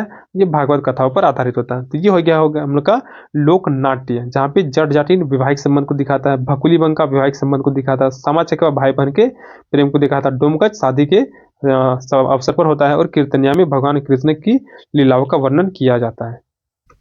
अब शुरू होता है लोकगीत। तो ये लोकगीत आपको खुद से पढ़ना है। जैसे देखिए डमकच अभी पढ़े, विवाह के अवसर पर महिलाओं द्वारा गाया जाने वाले गीत। झंझाइन जो होगा वो कब होगा, तो शिशुओं के जन्म के अवसर पर महिला को द्वारा गाया जाएगा। ओंधी गीत शादी के अवसर पर गाया जाएगा। तो ये सभी आपको खुद से पढ़ना है। जैसे कि डेंड धारा। तो धारा मतलब क्या, समझ लिए, पानी होगा तो वर्षा ऋतु में। अंगनई आंगन में गाया जाएगा महिलाओं के द्वारा, बरसाती राग है। जदूर बसंत गीत है जो कि सरहुल या फिर बापर से संबंधित है। पावस वर्षा काल में, उदासी ग्रीष्म ऋतु में गाया जाएगा। इसके अलावा यहाँ पे संथाल लोकगीत दिया हुआ है, आप इसको पढ़िएगा। उराव लोक संगीत है, मुंडारी लोक संगीत, खड़िया, कुरमाली, और फाइनली यहाँ पे लोक कथा दिया हुआ है। तो देखिए लोक कथा में क्या है, तो संथाली लोक कथा का संग्रहकर्ता पीजे बोर्डिंग, मुंडारी लोक कथा का संग्रहकर्ता श्री जगदीश त्रिगुणायत, कुड़ुक लोक कथा का संग्रहकर्ता शांति प्रबल बाखला। ये तीनों नाम आपको ध्यान रखना है। संथाली लोक कथा का संग्रहकर्ता कौन हो गया, पीजे बोर्डिंग। मुंडारी लोक कथा का संग्रहकर्ता जगदीश त्रिगुणायत। कुड़ुक का हो गया शांति प्रबल बाखला। अब आता है झारखंडी साहित्य और साहित्यकार। इसमें पहला आता है मुंडारी साहित्य। तो मुंडारी साहित्य को चार भाग में बांटा गया। एक हो गया नगुरी, दूसरा तमड़िया, फिर हसाद और केरी। ये चारों नाम आपको ध्यान नहीं रखना, आपको ध्यान रखना हसाद को, क्योंकि हसाद इसलिए क्योंकि हसाद को ही मुंडारी का केंद्र माना गया। ठीक है। अब मुंडारी लोक साहित्य का अगर बात करेंगे तो इसमें हम लोग को लोकगीत देखने को मिलेगा, लोक कथा, कहावत, मुहावरा, पहेली, ये सभी हम लोग को भरपूर मात्रा में देखने को मिलेगा। सोसो बोंगा का संबंध कहाँ से है, तो सोसो बोंगा का संबंध मुंडारी लोक कथा से, ये आपको ध्यान रखना। सोसो बोंगा का संबंध मुंडारी लोक कथा से। तो सोसो बोंगा नामक पुस्तक के लेखक जगदीश त्रिगुणायत हैं। देखिए जगदीश त्रिगुणायत, अभी हम लोग पढ़े क्या, मुंडारी लोक कथा का संग्रहकर्ता कौन है, तो श्री जगदीश त्रिगुणायत है। तो सोसो बोंगा नामक पुस्तक के लेखक कौन है, जगदीश त्रिगुणायत। और ये जो सोसो बोंगा है, ये मुंडारी साहित्य का एक प्रमुख लोक कथा है जो देवड़ा द्वारा धार्मिक रीति के साथ कही जाती है। सोसो बोंगा को बैलेट के रूप में गढ़ा गया। तो आपको ये ध्यान रखना दो चीज, सोसो बोंगा सबसे पहला कि मुंडारी लोक कथा है, किन्होंने लिखा है, तो जगदीश त्रिगुणायत के द्वारा लिखा गया और ये एक बैलेट के रूप में गढ़ा गया, ये आपको ध्यान रखना है। फिर यहाँ पे आता है मटुरा कहानी, मुंडा कथाओं का एक प्रमुख लोक संग्रह है मटुरा कहानी। रचना कौन किया, मेनास आड़िया ने किया। मटुरा कहानी के लेखक कौन है, मेनास आड़िया। फिर एक हम लोग का मुंडा दुरंड, मुंडा दुरंड क्या है, लोकगीत का संकलन है। रचना कौन किया इसका, तो WG ऑर्चर के द्वारा किया गया। WG ऑर्चर के द्वारा 1942 में, ये ईस्वी भी आपको ध्यान रखना है। तो यहाँ पे तीन चीज आ गया। पहला आ गया क्या, सोसो बोंगा। सोसो बोंगा के रचनाकार कौन हो गए, तो श्री जगदीश त्रिगुणायत हो गए, जो कि मुंडारी लोक कथा है। फिर आता हम लोग का यहाँ पे मटुरा कहानी आता है। तो मटुरा कहानी कौन हो गए, तो मेनास आड़िया हो गए। इसके अलावा हम लोग का आता है मुंडा दुरंड। तो मुंडा दुरंड जो उनके रचनाकार कौन हो गए, तो WG ऑर्चर हो गए। 1942 ईस्वी में इन्होंने इसका रचना किया था। ये तीनों कुल मिला के एक फैक्ट है। तो टोटल ये 4 पॉइंट आपको एटलीस्ट मुंडा लोक साहित्य में ध्यान रखना है। फिर आता है मुंडा शिष्ट साहित्य आता है। तो मुंडारी भाषा पर 1873 ईस्वी में JC विटली द्वारा मुंडारी प्राइमर पुस्तक लिखा गया। तो ये आपको ध्यान रखना, JC विटली के द्वारा मुंडारी प्राइमर। तो मुंडारी प्राइमर पुस्तक किसके द्वारा लिखा गया है, तो JC विटली के द्वारा लिखा गया। मुंडारी ग्रामर का अगर बात करेंगे, तो पहला व्याकरण जो है मुंडा भाषा का, वो क्या है, मुंडारी ग्रामर है, जो कि नोटेट के द्वारा प्रकाशित किया गया है। नोटेट, तो मुंडारी ग्रामर नोटेट के द्वारा। ये सभी फैक्ट आपको बिल्कुल याद होना ही चाहिए। तो मुंडारी भाषा पर सबसे पहला पुस्तक लिखा गया था, जो कि मुंडारी प्राइमर था, विटली के द्वारा। मुंडारी ग्रामर किसके द्वारा प्रकाशित किया गया, तो नोटेट के द्वारा किया गया। और यही जो मुंडारी ग्रामर, इसी को मुंडारी बाइबल नामक, ये जो नोट्रेट है, नोट्रोट, इन्होंने ही 1899 में मुंडारी बाइबल नामक किताब भी लिखे हैं। तो मुंडारी बाइबल किनके द्वारा लिखा गया, नोट्रोट के द्वारा। मुंडारी ग्रामर किनके द्वारा लिखा गया, तो नोट्रोट के द्वारा लिखा गया। फिर आते फादर हाफमैन, इनके द्वारा मुंडारी फर्स्ट प्राइमर और मुंडारी ग्रामर नामक पुस्तक लिखा गया। 1912 में आते हैं SC राय के द्वारा लिखा गया मुंडाज एंड देयर कंट्रीज। तो ये आपको ध्यान रखना है, मुंडाज एंड देयर कंट्रीज किन्होंने लिखा है, SC राय ने लिखा। 1915 में जॉन हाफमैन द्वारा लिखित encyclopedia Mundarica, previous year question है, ध्यान रखिएगा। तो जॉन हाफमैन के द्वारा इंसाइक्लोपीडिया मुंडारिका नामक किताब लिखा गया। इंसाइक्लोपीडिया मुंडारिका को मुंडारी भाषा एवं साहित्य का विश्वकोश माना जाता है। तो SC राय के द्वारा क्या लिखा गया, मुंडाज एंड देयर कंट्रीज। वहीं पे जॉन हाफमैन के द्वारा इंसाइक्लोपीडिया मुंडारिका लिखा गया। और इंसाइक्लोपीडिया मुंडारिका जो है वो मुंडारी भाषा और साहित्य का विश्वकोश माना जाता है। फिर 3 जनवरी 1947 को प्रकाशित आदिवासी पत्रिका के जरिए मुंडारी आधुनिक साहित्य का प्रकाशन आरंभ हुआ। 1956 में PK मित्रा ने मुंडारी फोकटेल नामक पुस्तक लिखी है। मुंडारी फोकटेल, PK मित्रा, कोकटेल होता है PK, कनेक्ट कर लीजिएगा आप। तो PK मित्रा ने मुंडारी फोकटेल नामक पुस्तक लिखी है। मुंडारी टूडको ठारी मन मसीह मुंडू के द्वारा लिखा गया। मुंडारी टूडको ठारी, ये मन मसीह मुंडू के द्वारा लिखा गया है। इन्हें इस पुस्तक के लिए 2000 ईस्वी में साहित्य अकादमी अवार्ड से सम्मानित किया गया। मुंडारी भाषा की कुछ अन्य प्रमुख पुस्तकें, जैसे कि बज रही बांसुरी, जगदीश त्रिगुणायत के द्वारा लिखा गया। चंगा दुरंड, चंगा रहेगा कब, जब बल रहेगा, तो बलदेव मुंडा के द्वारा। बिरसा भगवान नाटक, सुखदेव वर्दियार के द्वारा। तो बिरसा भगवान है तो हमेशा सुखी रहेंगे, तो सुखदेव वर्दियार के द्वारा लिखा गया। इस भाषा में जयपाल सिंह द्वारा आदिवासी सकम नामक पत्रिका का प्रकाशन किया गया। तो आदिवासी सकम का संबंध किससे है, जयपाल सिंह मुंडा के द्वारा है। तो क्या क्या हम लोग पढ़ ली, इसको एक बार हम लोग फिर से देखते हैं, आपको ये सब ध्यान याद भी रखना है। सबसे पहला आता है हम लोग का सोसो बोंगा आता है, जो कि जगदीश त्रिगुणायत के द्वारा लिखा गया मुंडारी लोक कथा है, जो कि बैलेट के रूप में लिखा गया। फिर आता है हम लोग के यहाँ पे मटुरा कहानी आता है, जो कि मेनास आर्या के द्वारा लिखा गया है। मुंडा दुरन ऑर्चर के द्वारा 1942 में लिखा गया है। जेसी विटली के द्वारा मुंडारी प्राइमर का लिखा गया है। फिर मुंडारी ग्रामर का प्रकाशन जो थे वो नोटेट के द्वारा किया गया, और इन्होंने मुंडारी बाइबल नामक किताब भी लिखी, जबकि मुंडारी ग्रामर जो है वो फादर हाफमैन के द्वारा लिखा गया। उसके अलावा मुंडारी फर्स्ट प्राइमर जो है वो भी फादर हाफमैन के द्वारा 1896 को लिखा गया। मुंडाज एंड देयर कंट्रीज एक राय हो गया। इंसाइक्लोपीडिया मुंडारी जॉन हाफमैन के द्वारा हो गया।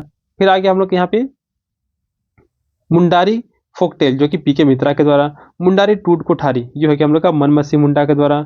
इसके अलावा सुखदेव वर्दियार, तो सुख में कौन रहेंगे, भगवान बिरसा मुंडा, तो बिरसा भगवान नाटक। बल रहेगा तो आप चंगा रहिएगा, तो चंगा दुरंत बलदेव हो गया। जगदीश त्रिगुणायत हो जाएगा बजरही बांसुरी, तो बांसुरी बजा रहे मतलब कि बहुत सारा गुण है आप में, तो गुणायत त्रिगुणायत हो जाएगा। इसके अलावा आदिवासी सकम जो है वो जयपाल सिंह मुंडा के द्वारा एक पत्रिका है जो कि प्रकाशित किया गया था। तो ये हो गया हम लोग का झारखंडी साहित्य एवं साहित्यकार।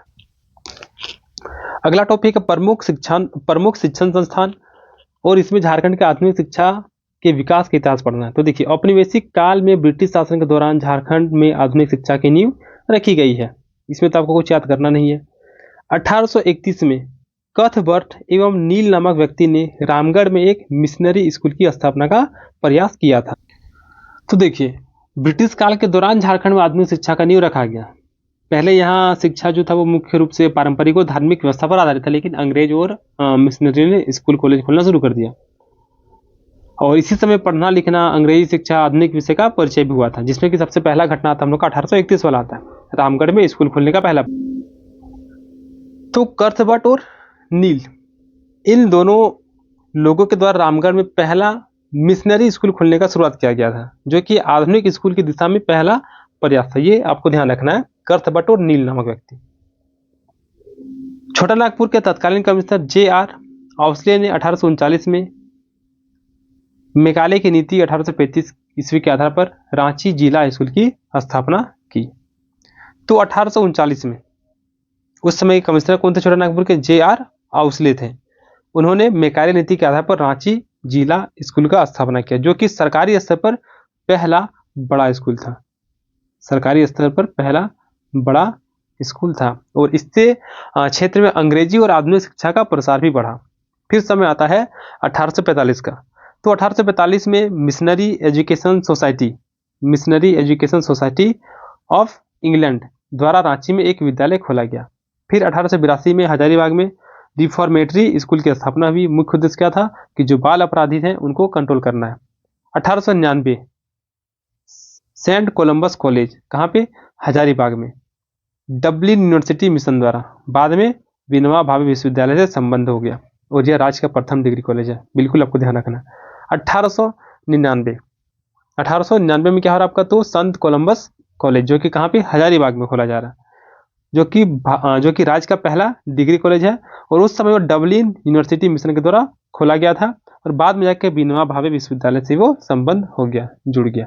तो ये आपको ध्यान रखना। इसमें भी 1899 भी डबलिन यूनिवर्सिटी भी, संत कोलंबस कॉलेज है, कहाँ पे? हजारीबाग, ये भी आपको याद रखना है। 1944 में आता है सेंट जेवियर कॉलेज, जो कि रांची में है। 1944 में सेंट जेवियर कॉलेज रांची में, और 1948 से पढ़ाई शुरू होगी, तो सेंट जेवियर कॉलेज 1944 हो गया। 1953 में जनजातीय अनुसंधान संस्थान रांची में। 1954 में नेत्रहाट विद्यालय लातेहार की स्थापना, और इसमें प्रथम प्राचार्य जैसे वो चार्ल्स नेपियर थे। तो ये नाम आपको ध्यान रखना। चार्ल्स नेपियर नेत्रहाट विद्यालय के प्रथम प्राचार्य रहे हैं। नेत्रहाट विद्यालय का स्थापना 1954 में, जबकि सेंट जेवियर का स्थापना 1944 में। 10 साल का डिफरेंस दोनों के बीच में, सेंट जेवियर और नेत्रहाट आवासीय विद्यालय। 1980 में रांची विश्वविद्यालय के अंतर्गत जनजातीय एवं क्षेत्रीय भाषा विभाग की स्थापना किया गया। यहाँ पे मुख्य रूप से आपको 1831 को ध्यान रखना, जहाँ पे कथबर्ट और नील नामक व्यक्ति के द्वारा रामगढ़ में एक पहला मिशनरी स्कूल का स्थापना का प्रयास किया गया। फिर 35 में रांची जिला स्कूल का स्थापना किया गया। 1899 में डबलिन यूनिवर्सिटी के माध्यम से सेंट कोलंबस कॉलेज हजारीबाग में खोला गया, और बाद में VBU से जुड़ गया, जो कि राज्य का पहला डिग्री कॉलेज बना। 1944 में सेंट जेवियर कॉलेज का स्थापना किया गया, और 4 साल बाद यहाँ पे पढ़ाई शुरू हुआ। 1954 में नेत्रहाट विद्यालय, और प्रथम प्राचार्य कौन थे? तो चार्ल्स नेपियर थे। फिर 1980 में रांची विश्वविद्यालय के अंतर्गत जनजातीय और क्षेत्रीय भाषा विभाग का स्थापना किया गया। अब आगे क्या है कि शिक्षा के विकास में प्रमुख मिशनों की भूमिका क्या रही, तो ये सभी आप खुद से एक बार पढ़ लीजिएगा। अब आता है हम लोग का खेल कूद आता है, जिसमें कि पहला टेस्ट में हम लोग को हॉकी पढ़ना है, अर्थात यहाँ पे हम लोग हॉकी से संबंधित खिलाड़ी को देखेंगे। तो आपको खिलाड़ी के नाम तो याद होना ही चाहिए, जैसे कि निक्की प्रधान। तो निक्की प्रधान का संबंध कौन सा खेल से है? हॉकी से है। बिल्कुल आपको याद रहना चाहिए, निक्की प्रधान का संबंध हॉकी से है, जो कि झारखंड की पहली महिला हॉकी खिलाड़ी है जिन्होंने ओलंपिक खेलों में भाग लिया, इसलिए निक्की प्रधान इंपॉर्टेंट हो जाती है। झारखंड की पहली महिला खिलाड़ी जिन्होंने ओलंपिक में भाग लिया, निक्की प्रधान, जो कि हॉकी से संबंधित है, और इन्होंने 2016 और 2021 में भारत का प्रतिनिधित्व भी किए हैं। तो निक्की प्रधान का संबंध किससे है? हॉकी से है। ओलंपिक में खेलने वाली पहली झारखंडी निक्की प्रधान ही है, जो कि खूंटी से संबंधित है। फिर आता है सलीमा टेटे, आता है जिनका संबंध सिमडेगा से है। सलीमा टेटे भी क्या है? भारत की महिला हॉकी टीम की उप कप्तान रही है। 2024 इनको अर्जुन पुरस्कार भी मिला है। तो सलीमा टेटे का संबंध किस खेल से है? हॉकी से है। एशिया हॉकी फेडरेशन ने सलीमा टेटे को मार्च 2023 से मार्च 2025 तक के लिए एशिया एथलीट्स एम्बेसडर भी नियुक्त किया है।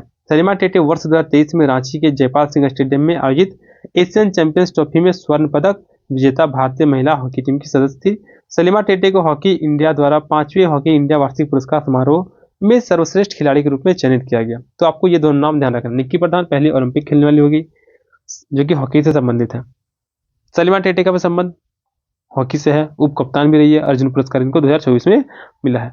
आगे आता है हम लोग का अनूप बारला। अनूप बारला का संबंध किससे है? हॉकी से ही है।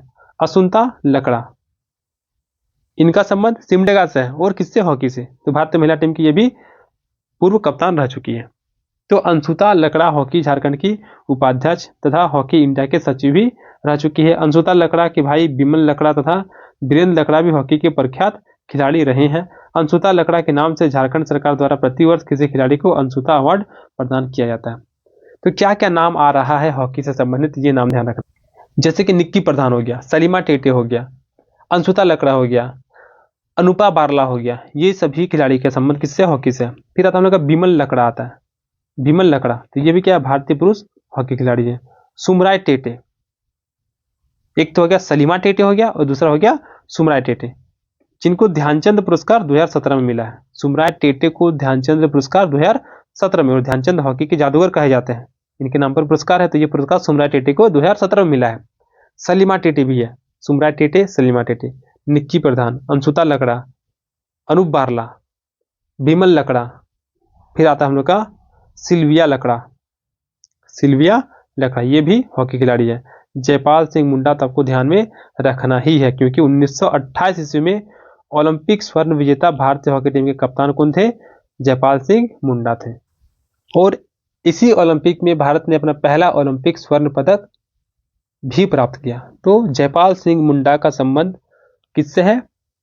हॉकी से है। जयपाल सिंह मुंडा का घर कहाँ पे है? खूंटी में है, ये आपको ध्यान रखना है। फिर आ गया हम लोग का सिल्वानुस डुंगडुंग, जिनका संबंध भी सिमडेगा से है, और ये भी हॉकी खिलाड़ी रह चुके हैं। 2016 में इनको ध्यानचंद पुरस्कार दिया गया। आयरन मैन ऑफ इंडिया के नाम से इनको संबोधित किया जाता है। Silvanus Dungdung, iron man of India. तो सिल्वा से आप सिल्वर ध्यान रखिएगा, और सिल्वर और आयरन, तो सिल्वानुस डुंगडुंग जो होगा वो आयरन मैन ऑफ इंडिया होगा। संगीता कुमारी, ये भी हॉकी से संबंधित है। ब्यूटी डुंगडुंग हॉकी से है। दीपिका सोरोंग, ध्यान रखें, एक दीपिका कुमारी तीरंदाजी से संबंधित है, और यहाँ पे दीपिका सोरोंग आ रहे हैं, जो कि हम लोग का हॉकी से संबंधित है। 2024 में upcoming player of the year के लिए अंशुता लकड़ा अवार्ड से इनको सम्मानित भी किया गया।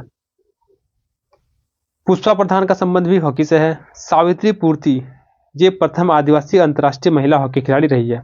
कांतिबा और माइकल किंडो, ये सभी हम लोग का हॉकी से संबंधित है, और माइकल किंडो को आयरन गेट के उपनाम से जाना संबोधित किया जाता है।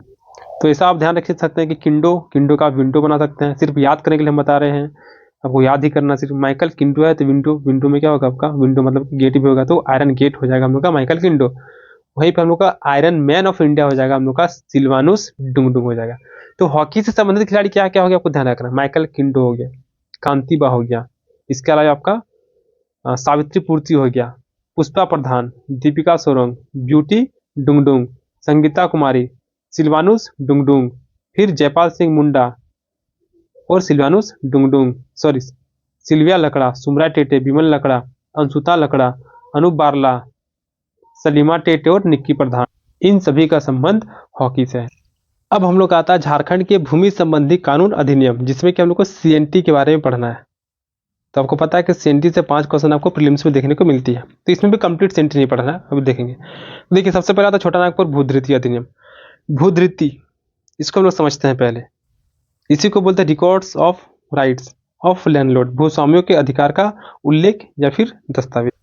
देखिए पुराने समय में गांव की जमीन किसका है, कितना है, किस दिशा में है, ये सब लिख कर रखा जाता था। तो जिस दस्तावेज में ये सभी लिखा हुआ होता था कि ये जमीन इनकी है, इतना है, इस दिशा में है, तो उसी दस्तावेज को रिकॉर्ड्स ऑफ राइट्स के नाम से जाना जाता है। तो रिकॉर्ड्स ऑफ राइट्स भूधृति क्या हो गया, एक ऐसा दस्तावेज जिसमें वो सभी चीजें लिखी होंगी कि जमीन किसका है, कितना है और किस दिशा में है। साथ ही साथ कितना रकबा है, मतलब कि कितना बीघा जमीन है या फिर कितना एकड़ जमीन है, उसका चौहद्दी क्या है।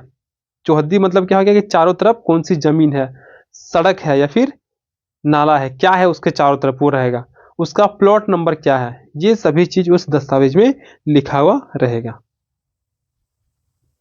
अब यहाँ पे जमीन का प्रकार है, जैसे कि मंझियत जमीन। तो मंझियत जमीन क्या होगा, जमींदार के खुद के भरण पोषण के लिए जो जमीन होती है उसी जमीन को मंझियत जमीन बोलते हैं। अब ये इस जमीन में खुद से भी खेती कर सकता है या फिर परिवार के लोगों से खेती करा सकता है या फिर श्रमिकों से काम करवा सकता है। फिर आता है हम लोग का राजहंस जमीन आता है। तो राजहंस जमीन मतलब वह जमीन जो कि गरीब किसानों या फिर रेतों को खेती के लिए दी जाती है और किसान इसमें खेती करते हैं और बदले में जमींदार को टैक्स दिया करते हैं, तो वो कहलाता है हम लोग का राजहंस जमीन। तो मंझहंस जमीन में जमींदार खुद खेती करता है, खुद के खेती के लिए उस जमीन को रखता है। राजहंस जमीन में जमींदार क्या करता है, रेतों को कृषि कार्य के लिए उस जमीन को देता है और उसके बदले जमींदार टैक्स लेता है। भूइंहरी जमीन, तो भूइंहरी जमीन मतलब क्या हो जाएगा, तो सिंपल सा है कि यह उराव जनजाति की परंपरागत जमीन है, ये ध्यान रखना है। भूइंहरी जमीन का संबंध किससे है, उराव से है। तो उराव जनजाति की परंपरागत जमीन जो है भूइंहरी जमीन होगा और इस जमीन पर उराव लोग पीढ़ियों से खेती करते थे और कोई भी टैक्स उनको नहीं देना पड़ता था, यह उनके पूर्वज की जमीन मानी जाती थी। तो भूइंहरी जमीन क्या हो गया, उराव का जमीन है, पूर्वजों का जमीन माना जाता है, किसी प्रकार का कोई भी टैक्स इनको देना नहीं पड़ता है। लेकिन भूइंहरी जमीन अब धीरे धीरे घट रहा है। देखिए यह पाया गया कि भूइंहरी जमीन दिन ब दिन घट रही है और मंझहंस और राजहंस जमीन बढ़ रही है। मंझहंस जमीन मतलब वही कि जमींदार जो खुद के यूज के लिए रख रहा है, और राजहंस जमीन मतलब कि जमींदार जो रेत को कृषि कार्य के लिए दे रहा है और उसके बदले टैक्स ले रहा है। तो ये दोनों जमीन बढ़ रही है, जबकि जो भूइंहरी जमीन है, जो वास्तविक उराव की जो जमीन है, वह जमीन घट रही है। ऐसा इसलिए हो रहा था क्योंकि जमींदार अलग अलग षड्यंत्र द्वारा भूइंहरी जमीनों को लूट रहा था। सरदारी आंदोलन छोटानागपुर की भूमिज आदिवासियों का शांतिपूर्ण और अहिंसक आंदोलन था, जिसका नेतृत्व गांव के मुखिया, जिसे सरदार कहा जाता था, ने किया था। इस आंदोलन को मूल की लड़ाई भी कहा जाता है। यह आंदोलन 1858 से 95 तक चला। आंदोलन में विफलता से नाराज आदिवासियों ने 1900 में बिरसा मुंडा के हिंसक विद्रोह में शामिल हो गए। तो ये सब हम लोग जब विद्रोह को पढ़ेंगे तो वहां पर भी काफी अच्छे तरीके से देखेंगे। प्रारंभ में बिरसा मुंडा जी भी मिशनरी में शामिल हुए, लेकिन बहुत जल्द इनकी मोह भंग हो गई। पहले ये मिशनरी का सपोर्ट किया, लेकिन बाद में इनको पता चला कि मिशनरी भी इनडायरेक्टली जमीन को हथिया रहे, तो इनका मोह भी भंग हो गया। डोंबारी बुरू पहाड़ी में अंग्रेज वर्सेस मुंडा के बीच खूनी संघर्ष हुआ, जिससे बहुत से मुंडाओं की मौत हो जाती है। मिशनरी से जुड़े फादर हाफमैन की पूरी घटना पर नजर थी और यह इतना व्यापक विद्रोह था कि अंग्रेज सरकार हिल जाती है। बिरसा मुंडा की डेथ के बाद अंग्रेज सरकार ने फादर हाफमैन और लिस्टर को समीक्षा के लिए कहा। तो सिंपल सा है कि जब इनके अधिकारों का हनन होने लगा तो मुंडा विद्रोह होता है, फादर हाफमैन प्रमुख व्यक्ति होते हैं और फादर हाफमैन और लिस्टर को समीक्षा के लिए कहा जाता है। देखिए पहले मुंडा आदिवासी परिवार जो थे वे मिलकर खेती किया करते थे, जिसको मुंडारी खुदकट्टी प्रथा कहा जाता था, और यह उनके पूर्वजों की सामूहिक जमीन भी हुआ करती थी। लेकिन क्या हो गया, समय बीतता गया, जमींदारों ने चालाकी से कुछ जमीन अपने नाम कर ली। महाजन ने कर्ज के बहाने कब्जा कर लिया जमीन को। अंग्रेज सरकार ने भी कई जगह पर यह जमीन जो है वो सरकारी बता दी। तो इस तरह से मुंडाओं का जो पुश्तैनी जमीन था वो धीरे धीरे छिनने लगा। आदिवासी डरने लगे कि कहीं हम लोग का सारा जमीन ही ना चला जाए। साथ ही साथ कुछ लोग चाहते थे कि वे जमीन को अपना पूर्ण मालिकाना हक अर्थात बेट बेगारी बना ले। बेट बेगारी मतलब क्या है, जमीन पूरी तरह से किसी व्यक्ति का हो जाएगा, वह उसको बेच भी सकता है, किराए पर दे सकता है या फिर उस पर पूरा अधिकार हो जाएगा, तो बेट बेगारी हो जाए। सॉरी यहाँ पे बेट बेगारी मतलब क्या है, बिना पारिश्रमिक के जबरन काम कराना, जो कि एक प्रथा है जिसमें कि श्रमिक को उनकी इच्छा के विरुद्ध बिना पैसा दिए ही काम करवाया जाता था। तो जो जमींदार और महाजन थे वो इसी तरफ आगे बढ़ रहे थे, जिससे कि आदिवासियों की जो परंपरागत जमीन है वो धीरे धीरे खतरे में आ रही थी। फिर आता रुकमत आता है। तो रुकमत क्या हो गया, राजा को दिया जाने वाला भुगतान हो गया। जैसे कि पुराने समय में कुछ जमीन पर छत्तीसा जमीन कहलाता था, और इन जमीन पर खेती करने वाले किसान को समय समय पर राजा को एक तरह का कर या फिर भुगतान दिया जाता था, जिसको रुकमत के नाम से जाना जाता है। तो रुकमत आपको ध्यान रखना है, क्या हो गया रुकमत कि काश्तकार की समय समय पर राजा को भुगतान, या फिर समझ लीजिए कि एक प्रकार का टैक्स था, वही हो गया। फिर आता है राजहंस जमीन पर कर अधिक। तो जो राजहंस जमीन हुआ करता था, राजहंस जमीन मतलब क्या कि जमींदार जो रेत को कृषि कार्य के लिए कुछ जमीन दे रहे हैं, उसके बदले टैक्स ले रहे हैं। तो जो राजहंस जमीन हुआ करता था उस पर टैक्स जो है काफी ज्यादा हुआ करता था। लेकिन मान लीजिए खेती अगर अच्छा होता है तो टैक्स दे दिया जाएगा, लेकिन अगर खेती अच्छा नहीं होता तो टैक्स नहीं दे पाएंगे। तो जो जमीनें राजहंस कहलाती थी, यानी कि किसान को खेत के लिए दी गई जमीन, उन पर टैक्स काफी अधिक वसूला जाता था, जिसकी वजह से आदिवासी परेशान होने लगे। उन पर कर्ज का बोझ बढ़ता गया, और अगर वो कर्ज नहीं चुका पाते थे तो ऐसी स्थिति में उनके जमीन को जमींदार के द्वारा छीन लिया जाता था। तो स्थिति इतनी खराब होने लगी कि धीरे धीरे दो बड़े लोगों ने सरकार को सलाह दिया कि अगर आदिवासी की जमीन को बचाना है तो उसके लिए कानून बनाना जरूरी है।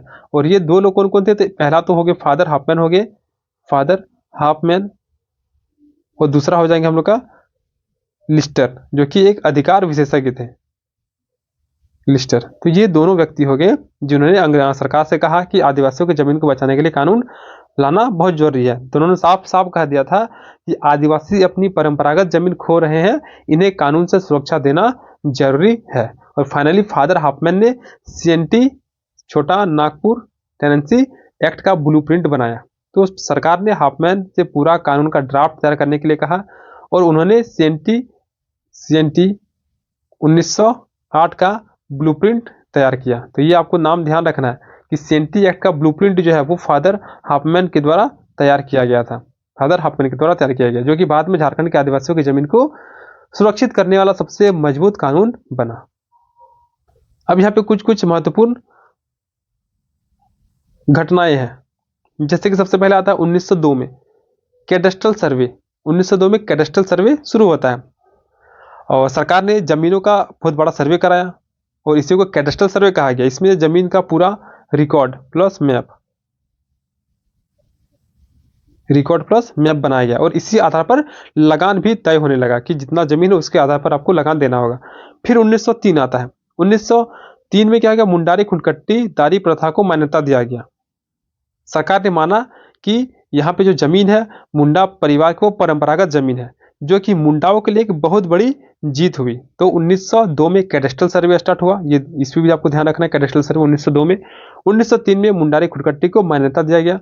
फाइनली 1908 का समय आता है, उस समय CNT एक्ट तैयार हो चुका था। फादर हाफमैन की रिपोर्ट के आधार पर यह CNT एक्ट लागू हुआ, और इस कानून में साफ साफ लिखा था कि आदिवासी जमीन जो है वो गैर आदिवासी को नहीं बेचा जाएगा। जब CNT को हम लोग पढ़ेंगे अलग अलग अध्याय को, तो वहाँ पे हम लोग इन सभी चीज़ों को पढ़ेंगे कि जो आदिवासी जमीन है, ST की जो जमीन है वो गैर आदिवासी को बेचा नहीं जा सकता है। उनकी जमीन पर कब्जा करना अपराध होगा। परंपरागत अधिकार जो होंगे वे सभी मान्य होंगे। और यही कानून आज भी झारखंड की जनजातीय जमीन की रीढ़ बनी हुई है। अर्थात यहाँ पे जो ST जमीन है वो सिर्फ और सिर्फ ST को ही बेचा जा सकता है। इसके लिए अलग अलग क्राइटेरिया, अलग अलग थाना रहेगा, ब्लॉक रहेगा, ऐसा करके पढ़ेंगे हम लोग। तो कुल मिला के 1908 में CNT एक्ट रेडी हो गया। 1903 में मुंडारी खुंडकट्टी दारी प्रथा को मान्यता दिया गया। 1902 में कैडेस्ट्रल सर्वे हुआ, और इसी 1908 के माध्यम से ही यह क्लियर हो गया कि अब आदिवासी की जमीन को गैर आदिवासी को नहीं बेचा जाएगा। फिर 1927 का समय आता है। इस समय रिविजनल सर्वे स्टार्ट होता है। कैडेस्ट्रल सर्वे में मैप को अपडेट किया जाता है, जमीन के रिकॉर्ड्स को अपडेट किया जाता है। 1930 में सेटलमेंट अभियान चलाया गया, और 1932 का खतियान रेडी हो गया, जिसमें कि नाम, जमीन, रकबा, जमीन की प्रकृति और चौहद्दी अर्थात उनके चारों तरफ क्या क्या है, ये सभी चीजें मेंशन रहेगा। तो यही है 1932 का खतियान, और जितना भी रेत होंगे उन सभी का क्या होगा, एक खतियान हुआ करता है। जमींदारों की नियुक्ति तथा उन्हें हटाने का अधिकार किसको दिया गया? जिला कलेक्टर को दिया गया। ये भी आपको याद रखना है कि जो भी जमींदार होंगे उनकी नियुक्ति और उनको हटाने का अधिकार किसको दिया गया? 1908 के एक्ट की तहत जिला कलेक्टर को दिया गया। ट्रेवस सर्वे थाकवस्त सर्वे और कैडस्ट्रल सर्वे का संबंध भूमि सर्वेक्षण से। बिल्कुल ये तीनों नाम आपको ध्यान रखना है। क्या क्या? ट्रेवर्स ट्रेवर्स सर्वे, थाकवस्त सर्वे और कैडस्ट्रल सर्वे, ये तीनों का संबंध भूमि सर्वेक्षण से है। 3-4 बार नाम पढ़िएगा, समझ में आ जाएगा। ट्रेवर्स, थाकवस्त और कैडस्ट्रल। बिहार भूमि सुधार अधिनियम कब लागू? 1950 में हुआ। बंगाल काश्तकारी अधिनियम 1897। छोटा नागपुर भूधृति अधिनियम 1869। देखिए, छोटा नागपुर भूधृति अधिनियम 1869, छोटा नागपुर काश्तकारी अधिनियम 1908, बंगाल काश्तकारी अधिनियम 1897, बिहार भूमि सुधार अधिनियम 1950। फिर आता है यहाँ पे भूइंहरी। तो भूइंहरी मतलब क्या हो गया? तो वही कि उराव जनजाति की जमीन जो कि पूर्वजों ने बंजर या फिर जंगली भूमि को खेती के लायक बनाया था, शुरू में ही देखे हम लोग, ये हो जाएगा भूइंहरी हो जाएगा। भूइंहरी जमीन क्या हो जाएगा? जैसे कि भूइंहरी जमीन के अंतर्गत भी अलग अलग प्रकार की जमीन आती है। तो भूइंहरी जमीन को ही खुदकट्टी जमीन भी कहा जाता है। जैसे कि खूंटी हो गया, बुंटू हो गया, तमाड़ हो गया, अर्थात रांची वाले कुछ हिस्सा में इसको खुदकट्टी जमीन कहा जाता है, भूइंहरी जमीन को ही। और वहीं रांची के पश्चिमी हिस्सा में भूइंहरी जमीन कहा जाता है। और टेलर ने क्या किया? भूइंहरी जमीन को टेलर के द्वारा जो भूइंहरी जमीन है उसको 7 भागों में बांटा गया, 7 श्रेणी में बांटा गया। एक तो भूइंहरी जमीन, फिर भूइंहरी महतो, भूइंहरी मुंडारी, भूइंहरी पहनई, भूइंहरी पनभरा, भूइंहरी डाली कटारी, भूइंहरी भूत खेता। इस प्रकार से 7 भागों में अलग अलग प्रकार से जमीन को बांटा गया। हम लोग अभी आने वाले टेस्ट में इन सभी जमीनों को पढ़ेंगे। तो भूइंहरी जमीन मतलब क्या हो गया? कि वैसा व्यक्ति जिसने गांव में जंगल को काटा है और उस जमीन को खेती के लायक बनाया है, वही कहलाएगा हम लोग का भूइंहरी जमीन कहलाएगा, भूइंहरी कहलाएगा। भूइंहरी जमीन क्या हो जाएगा? तो जैसे कि भूत खेता जो कि भूत को शांत करने के लिए दिया जाता है, डाली कटारी जो कि देवी देवता को पूजा करने के लिए दिया जाता है, पहनई जो कि पुजारी के जीवन यापन करने के लिए दिया जाता है। तो ये सभी जमीन भूइंहरी जमीन के अंतर्गत आएगा। महतोई जमीन कौन सा हो जाएगा? तो गाँव के जो प्रधान होंगे उनको जीवन यापन करने के लिए जो जमीन दिया जाता है वो महतोई जमीन होता है। और ये सभी हम लोग का वंशागत नहीं होता है, ये हम लोग का पद के आधार पर होता है। विशिष्ट कमिश्नर के क्या कार्य होंगे? तो यदि कोई व्यक्ति भूइंहरी या फिर मंझस रीतियों का दावा करता है तो कमिश्नर उनका जांच पड़ताल करेगा और उसका सीमांकन करने का काम करेगा। मुख्तार एवं वकील की सुनवाई नहीं होगी। देखिए, विशिष्ट कमिश्नर की सहमति के बिना किसी भी मामले में मुख्तार या फिर वकील की सुनवाई नहीं किया जाएगा। निर्णयों का पुनर्विलोकन का अधिकार केवल विशिष्ट कमिश्नर को ही होगा। विशिष्ट कमिश्नर बहुत पावरफुल है यहाँ पे। राज्य सरकार आवश्यकता अनुसार कोई भी नियम बना सकती है या फिर आदेश पारित कर सकती है। विशिष्ट कमिश्नर के द्वारा पारित किसी भी निर्णय या फिर आदेश के विरुद्ध प्रमंडल के कमिश्नर के पास अपील भी किया जा सकता है। और विशिष्ट कमिश्नर के समक्ष यदि यह साबित हो जाता है कि किसी भूइंहरी या फिर मंझस भूमि धारण करने वाले व्यक्ति की जमीन पर कब्जा हो गया हो तो विशिष्ट कमिश्नर उस व्यक्ति या फिर वारिस की जमीन वापस दिलवाएगा। मतलब कि कमिश्नर को ऐसा अगर लग गया, फिर साबित हो गया है कि मंझस भूमि या फिर भूइंहरी भूमि जो धारण किया है व्यक्ति वह किसी अन्य व्यक्ति का जमीन है, तो ऐसी स्थिति में कमिश्नर के द्वारा उस व्यक्ति या फिर उसके वारिस को वह जमीन वापस दिलाया जाएगा। तो यही था हम लोग का पहला टेस्ट में CNT में पढ़ना, भूमि संबंधी कानून में। अब यहाँ पे झारखंड का भूगोल, जिसमें कि झारखंड का भौगोलिक परिचय को पढ़ना है। तो ये इससे रिलेटेड कंप्लीट क्लासेस अभी डोली मैम के द्वारा लिया जा रहा था, आप उसको एक बार देख सकते हैं। हालांकि उस वीडियो को पूरा नहीं देखना है आपको, पूरा देख ही सकते हैं, अच्छी बात है, लेकिन अगर इसको कवर करना है भौगोलिक परिचय तब भौगोलिक परिचय वाले सेक्टर को देख सकते हैं, काफी अच्छा उनके द्वारा बताया जा रहा है।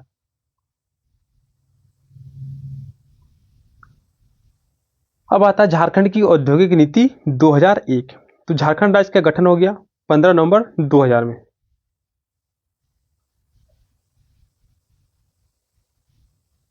(2001) में आता है झारखंड का पहला औद्योगिक नीति, जिसका घोषणा अगस्त 2001 में किया गया।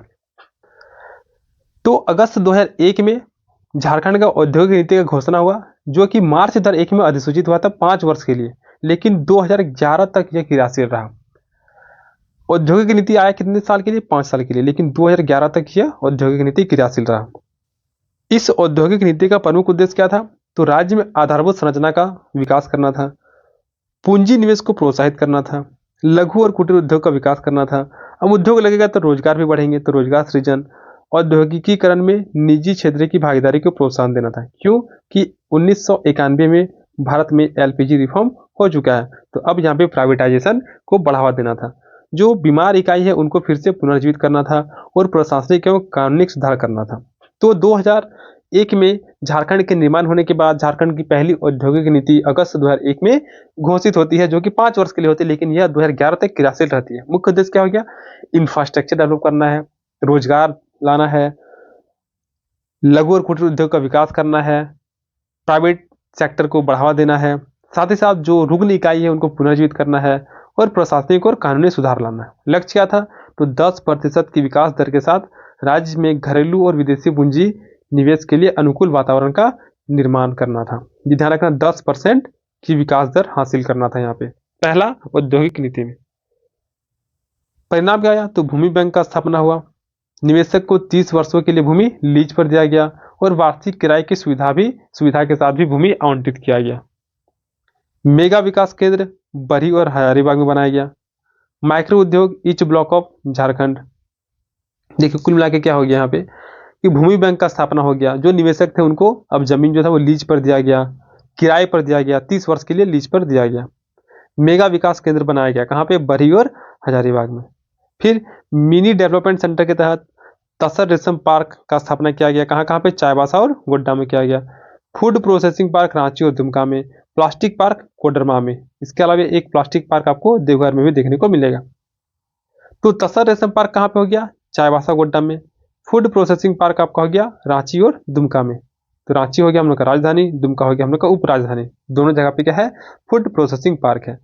प्लास्टिक पार्क कहाँ पे? कोडरमा में है। तो प्लास्टिक क्या है? सभी के लिए डर का चीज है, खतरनाक चीज है, तो प्लास्टिक पार्क कोडरमा में। तसर रेशम पार्क चाईबासा और Godda. Electronic and chemical park कहाँ पे? रांची में, नामकुम, टाटी, सिलवे में। इसके अलावा आपका निर्यात प्रोत्साहन पार्क धनबाद में खोला गया। सॉफ्टवेयर टेक्नोलॉजी पार्क और बायोटेक और हब्स पार्क रांची एवं जमशेदपुर में खोला गया। तो ये सब आपको ध्यान रखना है, जैसे कि तसर रेशम पार्क पहला औद्योगिक नीति के तहत, मिनी डेवलपमेंट सेंटर के तहत चाईबासा गोड्डा में खोला गया। Software technology park Ranchi Jamshedpur में। निर्यात पार्क आपका धनबाद में हो गया। प्लास्टिक पार्क कोडरमा में हो गया। रांची दुमका में फूड प्रोसेसिंग पार्क हो गया। और आपका इलेक्ट्रॉनिक एंड केमिकल पार्क जो है वो नामकुम, टाटी, सिलवे में खोला गया। अब क्या है कि जो पहला औद्योगिक नीति था, इनके सफल क्रियान्वयन मुख्य रूप से रियाडा का, एडा का, बियाडा और राज्य khadi board, Jharcraft, Jharkhand industrial area development authority act 2001, इन सभी का महत्वपूर्ण योगदान रहा। तो आपको ध्यान रखना है कि जो झारखंड का पहला औद्योगिक नीति था ये कब आया? तो ये अगस्त 2001 में आया। कितने वर्ष के लिए आया था? 5 वर्ष के लिए आया था, लेकिन कितने साल तक क्रियाशील रहा? तो ये 2011 तक क्रियाशील रहा। फिर आता है 2011 के बाद 2012 का समय, और 2012 में फिर से झारखंड में नई औद्योगिक नीति आती है। झारखंड की नई औद्योगिक नीति 2012, जो कि 1 अप्रैल से लेके 31 मार्च 2016 तक प्रभावी रहा। इसमें क्या था? औद्योगिकीकरण सुनिश्चित करना था, वैल्यू एडिशन इसमें करना था, मूल्य को बढ़ाना था, राज्य में सतत औद्योगिक विकास को बढ़ावा देना था, जिसे कि 2001 में लाया गया। उसके बाद फिर से औद्योगिक नीति कितना में आ रहा है? 12 में आ रहा है। काफी ज्यादा इसमें डिस्टेंस देखने को मिल रहा है। तो कहीं ना कहीं इससे सतत औद्योगिक विकास जो होगा वो प्रभावित होगा। तो 2012 का औद्योगिक नीति जो है वो कहीं ना कहीं राज्य में सतत औद्योगिक विकास को बढ़ावा देने का लक्ष्य रखा। साथ ही साथ जो निवेशक होंगे उनके लिए झारखंड को पसंदीदा गंतव्य बनाना था। इसी औद्योगिक नीति के तहत सिंगल विंडो सिस्टम 2015 में लाया गया। जिला स्तरीय भूमि बैंक लाया गया, जिसमें कम से कम 200 से 500 एकड़ जमीन जो था वो अधिग्रहित करने का लक्ष्य रखा गया, और वो भी 30 वर्षों तक के लिए। आधारभूत संरचनाओं का विकास और औद्योगिक इकाई स्थापित करने के लिए भूमि भी आवंटित किया गया। इसके अलावा आपका राज्य में विभिन्न टेक्नोलॉजी इंस्टीट्यूशन में राज्य के निवासी हेतु 25% सीटें आरक्षित की गई। रांची और दुमका में मिनी टूल रूम बनाया गया। इंडस्ट्रियल कॉरिडोर जो कि कोडरमा, बहरागोड़ा और पतरातू में बनाया गया। फिर है क्या? औद्योगिक क्षेत्र विकास प्राधिकरण में मिनिमम 1000 एकड़ तक जमीन का अधिग्रहण किया गया। अधिकृत भूमि का 40% जो था वो सूक्ष्म और लघु उद्योगों के लिए आरक्षित था। तो ये आपको ध्यान रखना है कि जो 2012 की जो औद्योगिक नीति थी, इसमें मुख्य रूप से हम लोग का औद्योगिक क्षेत्र विकास प्राधिकरण में मिनिमम 1000 एकड़ तक का जमीन अधिग्रहण किया गया, जिसमें से भी टोटल अधिग्रहित भूमि का 40% जमीन जो होगा वो हम लोग का लघु और सूक्ष्म उद्योगों के लिए आरक्षित रखा गया, और बाकी जमीन पर 60% जमीन पर जो है उसमें बड़े बड़े उद्योगों का स्थापना किया जाएगा। संथाल परगना प्रमंडल के सभी 6 जिले देवघर, दुमका, गोड्डा, पाकुड़, साहिबगंज, जामताड़ा में मेगा क्लस्टर सेंटर से आच्छादित है।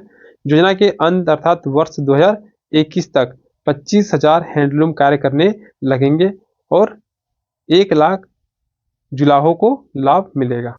एफडीआई के लिए अप्रवासी निवेशक सेल भी खुला गया रांची और दिल्ली में। निवेशक समाधान अदालत लाया गया कि निवेश किए हैं उससे संबंधित अगर कोई विवाद आता है तो उसके लिए अलग से अदालत बनाया गया। औद्योगिकीकरण एवं खनिज संपदा के प्राप्ति के आधार पर 8 बृहद क्षेत्र बनाए गए। जैसे कि देखिए यहाँ पे क्या क्या, रांची औद्योगिक क्षेत्र, सूचना प्रौद्योगिकी, खाद्य प्रसंस्करण, मध्यम एवं बृहद उद्योग, धनबाद बोकारो औद्योगिक क्षेत्र, कोडरमा हजारीबाग औद्योगिक क्षेत्र, सिंहभूम औद्योगिक क्षेत्र जहाँ पे लोह इस्पात, यूरेनियम, सोना, सूचना प्रौद्योगिकी इन सभी से संबंधित होगा। घाटशिला औद्योगिक क्षेत्र जो कि कॉपर वन आधारित उद्योग होंगे यहाँ पे। लोहा दगा लातेहार औद्योगिक क्षेत्र जो कि एल्यूमिनियम उद्योग और ऊर्जा उद्योग होंगे। पलामू गढ़वा औद्योगिक क्षेत्र मुख्य रूप से ग्रेफाइट, डोलोमाइट ये सब। देवघर, जसीडीह और संथाल परगना औद्योगिक क्षेत्र में मेडिसिन, कोयला, सिल्क, ऑयल, गिलास, अर्थात 8 हम लोग का बृहद क्षेत्र यहाँ पे बनाया गया। और मुख्य रूप से जोन सा क्षेत्र में जो चीज पाया जाता है, जैसे कि धनबाद में कोयला पाया जाता है तो कोयला आधारित उद्योग यहाँ पे होगा, इस्पात आधारित उद्योग होगा। कोडरमा में अब्रक पाया जाता है तो अब्रक आधारित उद्योग, सीमेंट आधारित उद्योग, ये सभी। तो जिन जगहों पे जो जैसा खनिज पाया जाता है उसके आधार पर अलग अलग औद्योगिक क्षेत्र का गठन किया जाएगा औद्योगिक नीति 2012 के आधार पर। इस नीति के आलोक में झारखंड में मोमेंटम झारखंड नामक गतिविधि का आयोजन भी किया गया। तो ये हो गया हम लोग का झारखंड का औद्योगिक नीति 2001 जो कि 5 वर्ष के लिए आया था लेकिन चला 2011 तक। उसके बाद हम लोग का आया झारखंड का नया औद्योगिक नीति 2012। अब आता है हम लोग का प्रमुख उद्योग जिसमें कि खास करके लौह उद्योग और इस्पात उद्योग हम लोग पढ़ेंगे। खास करके झारखंड की अर्थव्यवस्था में ये सभी आते हैं। तो पहला आता है हम लोग का लौह एवं इस्पात उद्योग। इसमें भी पहला आता है हम लोग का टिस्को आता है, टिस्को जिसका स्थापना 1907 में हुआ था और यहाँ पे 1911 से लोहा बनना शुरू हो गया और 1914 में यहाँ पे इस्पात बनना शुरू हो गया। तो Tata iron and steel company जो कि जमशेदपुर में है। तो देखिए टाटा स्टील की स्थापना का प्रारंभिक विचार जो था वो जमशेदजी नौशेरवान जी टाटा का था और इनकी मृत्यु 1904 को हो जाती है, परंतु इन्हें टाटा स्टील का वास्तविक संस्थापक माना जाता है। तो आपको ध्यान रखना है टाटा स्टील या फिर Tata iron and steel company जिसका स्थापना 1907 में हुआ था, वास्तविक संस्थापक जमशेदजी नौशेरवान जी टाटा को माना जाता है। 26 अगस्त 1907 में दोराबजी टाटा द्वारा साक्षी जमशेदपुर में किया गया था। चूंकि प्रारंभिक विचार जो था वो जमशेदजी नौशेरवान जी टाटा का था इसीलिए इनको वास्तविक संस्थापक माना जाता है, लेकिन इनकी मृत्यु 1904 को हो जाती है। इसके बाद दोराबजी टाटा के द्वारा 26 अगस्त 1907 को जमशेदपुर के साक्षी में टिस्को का स्थापना किया गया। 1907 में स्थापना हुआ, 1911 में लोहा का उत्पादन शुरू हो गया, 1914 में इस्पात का उत्पादन शुरू हो गया। इसका मुख्यालय मुंबई में। आपको 3 डेट ध्यान रखना, 1907, 1911 और 1914। 7 में क्या हो गया, टिस्को का स्थापना हो गया। 11 में पहले लोहा बना और उसके बाद 14 में इस्पात बनना शुरू हो गया। टिस्को जो था वो भारत का पहला और सबसे बड़ा लोहा एवं इस्पात संयंत्र था और ये मुख्य रूप से स्वर्णरेखा और खरकई नदी के संगम में स्थित है और ये नदी मुख्य रूप से इन नदी से इनको जल और बालू की पूर्ति की जाती है। इसके अलावे टिस्को के अलग अलग खनिजों से अलग अलग प्रकार के खनिज प्राप्त होते हैं। जैसे कि कोकिंग कोयला की बात करेंगे तो कोकिंग कोयला टिस्को को रानीगंज से और झरिया से प्राप्त होता है। मैग्नीज और क्रोमाइट की बात करेंगे तो ये चाईबासा से प्राप्त होता है। चूना पत्थर और डोलोमाइट जो है ये सुंदरनगर से प्राप्त होता है। वही कच्चा लोहा जो है वो नोआमुंडी झारखंड में और मयूरभंज से प्राप्त होती है। तो टिस्को को अलग अलग राज्यों से अलग अलग प्रकार के खनिजों की प्राप्ति हो रही है, आपको ध्यान रखना। कोकिंग कोयला कहाँ से हो गया, एक तो झरिया से होगा ही होगा, दूसरा रानीगंज से सामने पड़ेगा। मैग्नीज और क्रोमाइट चाईबासा से, चूना पत्थर डोलोमाइट सुंदरनगर से, वही कच्चा लोहा जो है वो हम लोग का नोआमुंडी से और मयूरभंज से प्राप्त होता है। फिर 1945 में टेल्को का स्थापना होता है, टाटा इंजीनियरिंग एंड लोकोमोटिव, जो कि प्रति वर्ष 10 मिलियन टन स्टील का उत्पादन करता है।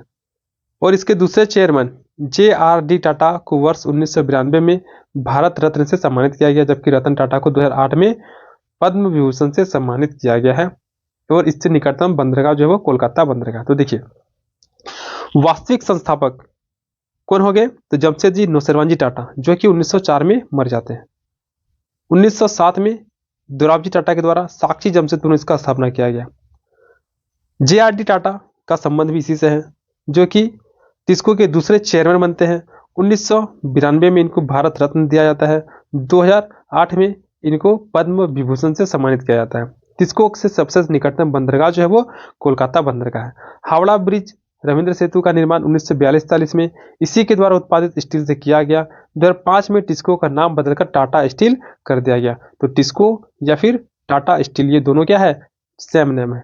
भारत में तत्कालीन वायसराय लॉर्ड चैम्सफोर्ड द्वारा साक्षी का नाम जमशेदपुर तथा रेलवे स्टेशन का नाम टाटा नगर स्टेशन किया गया था। आपको ये भी ध्यान रखना है कि उस समय के जो वायसराय थे लॉर्ड चैम्सफोर्ड, मोंटेग्यू चैम्सफोर्ड, आप पढ़े होंगे 1919, तो इन्हीं के द्वारा साक्षी का नाम जो था वो जमशेदपुर किया गया और वहां के रेलवे स्टेशन का नाम टाटा नगर स्टेशन किया गया। जमशेद जी टाटा द्वारा टाटा समूह की स्थापना 1868 में की गई थी, जो भारत में सबसे बड़ा व्यावसायिक समूह था।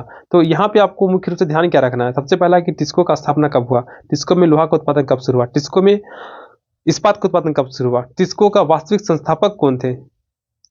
इसके अलावा जो रतन टाटा है, तो रतन टाटा को पद्म विभूषण कब मिला, भारत रत्न कब मिला।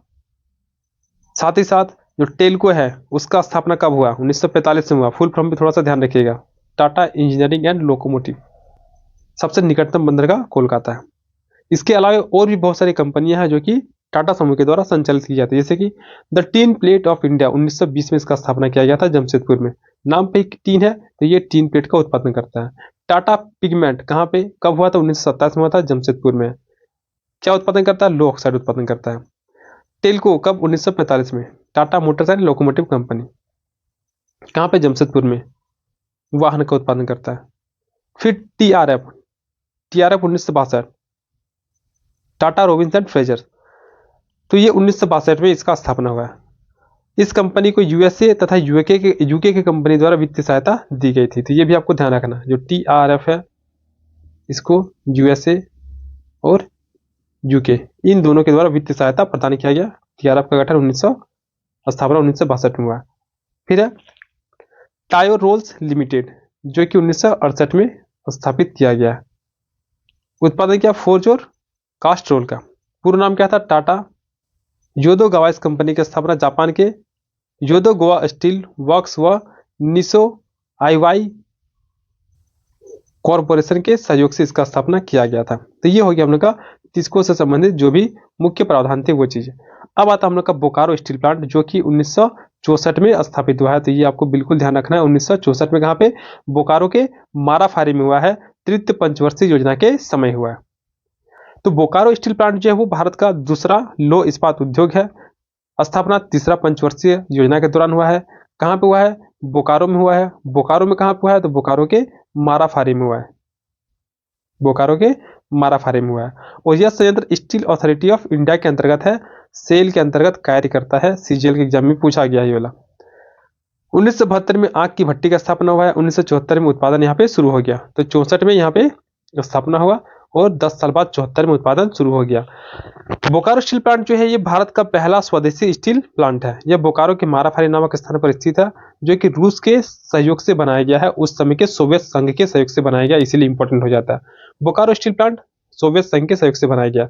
भारत का चौथा बड़ा लौह इस्पात संयंत्र है। भारत का चौथा बड़ा लौह इस्पात संयंत्र और दूसरा लौह इस्पात संयंत्र था ये वाला, जिसका स्थापना 26 जनवरी 1964 को बोकारो के माराफारी नामक स्थान पर किया गया है। और ये तेनुघाट और गोरखा डैम के समीप स्थित है। अब इस संयंत्र को भी अलग अलग राज्यों से, अलग अलग जगहों से अलग प्रकार के खनिज मिलती है। जैसे कि बोकारो के बगल में क्या, धनबाद है। धनबाद से ये क्या करता है, झरिया से कोकिंग कोयला ले लेता है। लोएस्क क्योंझर और किरीबुरू से लेता है। चूना पत्थर उड़ीसा से ले लेता है, रामपुर से।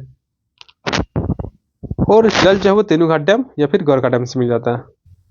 फिर आ गया था हम लोग का जिंदल स्टील एवं पावर पतरातू। तो देखिए JSPL, जो कि बिजली, खनन तेल और गैस, सीमेंट और बुनियादी ढांचों में अग्रणी कंपनी है। यह पतरातू में नलकारी नदी के किनारे पतरातू डैम पर अवस्थित है। कंपनी रामगढ़ जिले में, जिंदल कहाँ पे है, रामगढ़ जिले में। पतरातू में 6 मिलियन टन प्रतिवर्ष क्षमता है इसका। और यहाँ पे लगभग 1320 मेगावाट का पावर प्लांट स्थापित कर रही है। तो जिंदल जो मुख्य रूप से कहाँ पाया जाता है हम लोग का, रामगढ़ में पड़ जाता है। तो देखिए अभी तक हम लोग मुख्य रूप से यही बोकारो स्टील प्लांट, जिंदल और टिस्को के बारे में पढ़े। आने वाले अगले टेस्ट में हम लोग अलग अलग और भी उद्योगों को पढ़ेंगे। तो पहला टेस्ट के लिए, टेस्ट 1 के लिए आपको इतना ही करके जाना और टेस्ट को देना है।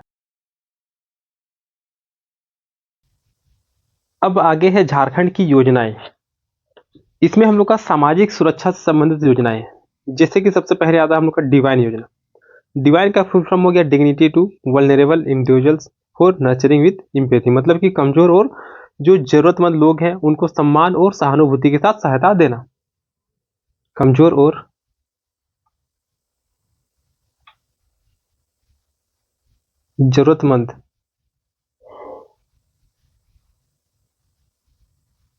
जरूरतमंद लोगों को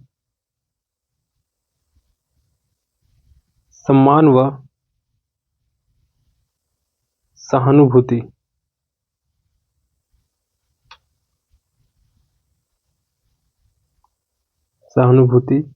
के साथ सहायता देना। जो हो गया डिग्निटी का मतलब हो गया।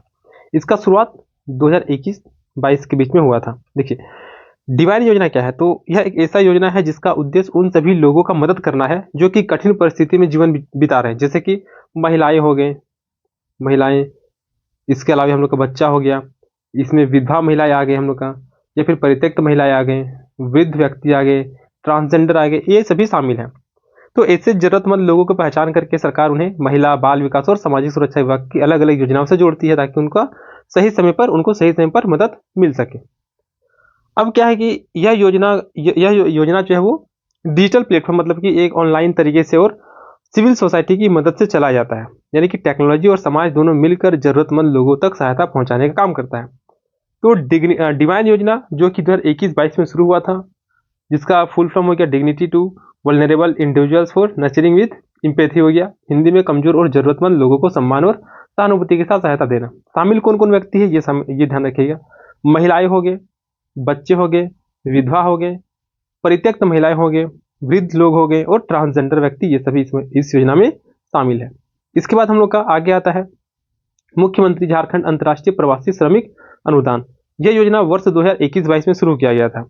इस योजना का उद्देश्य क्या था कि बाहर देशों में काम करने के लिए कोई भी अगर झारखंडी गए हैं तो उनको सहायता करना। अगर किसी झारखंडी प्रवासी श्रमिक की विदेश में अगर मृत्यु हो जाती है तो उनके परिवार को सरकार की तरफ से एक मुश्त 5 लाख रुपया दिया जाएगा। तो यही है मुख्यमंत्री झारखंड अंतर्राष्ट्रीय प्रवासी श्रमिक अनुदान।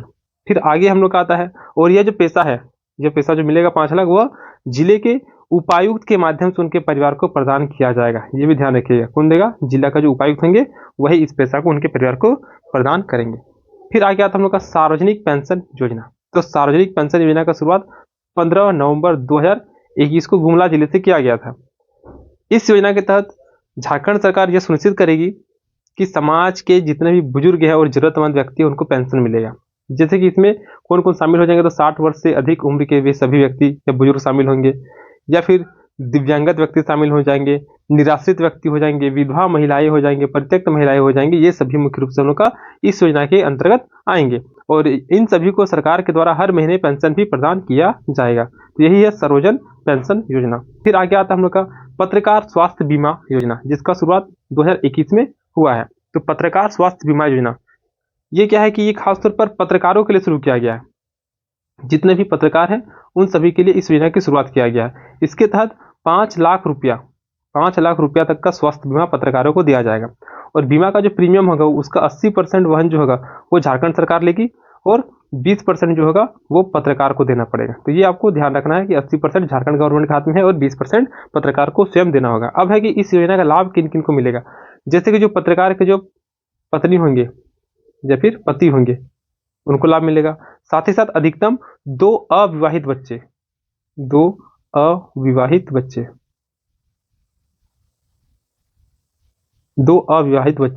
और इनका उम्र 21 वर्ष तक होना चाहिए। तो इन सभी को इस योजना का लाभ मिलेगा। फिर आगे हम लोग का आता है स्वास्थ्य से संबंधित योजनाएं, जैसे कि मुख्यमंत्री गंभीर बीमार उपचार योजना, जिसका शुरुआत 2020 में किया गया था। इस योजना में उन सभी मरीजों को शामिल किया गया है जो कि आयुष्मान भारत योजना के दायरे में नहीं आते हैं। आयुष्मान भारत योजना के दायरे में नहीं आते हैं।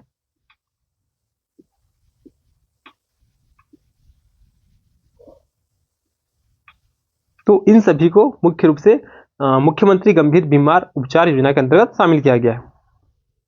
और ये सभी खास करके स्वयं अपनी आर्थिक स्थिति की वजह से कोई गंभीर बीमारी का इलाज करने में सक्षम नहीं होंगे। सरकार गंभीर बीमारी के इलाज करने के लिए अधिकतम 10 लाख रुपये तक की आर्थिक सहायता देगी। 5 लाख रुपये तक की सहायता स्वीकृति करने का अधिकार जो होगा वो सिविल सर्जन के पास होगा।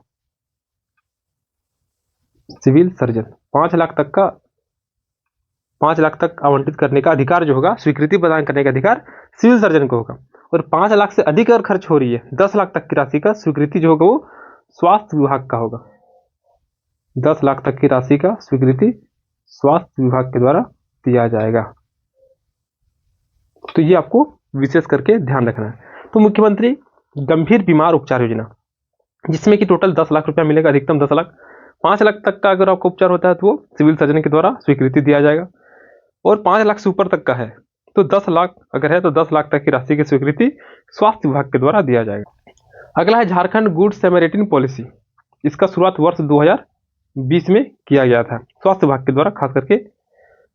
तो देखिए इसमें क्या है कि झारखंड सरकार ने यह नीति इसलिए बनाई है ताकि सड़क दुर्घटना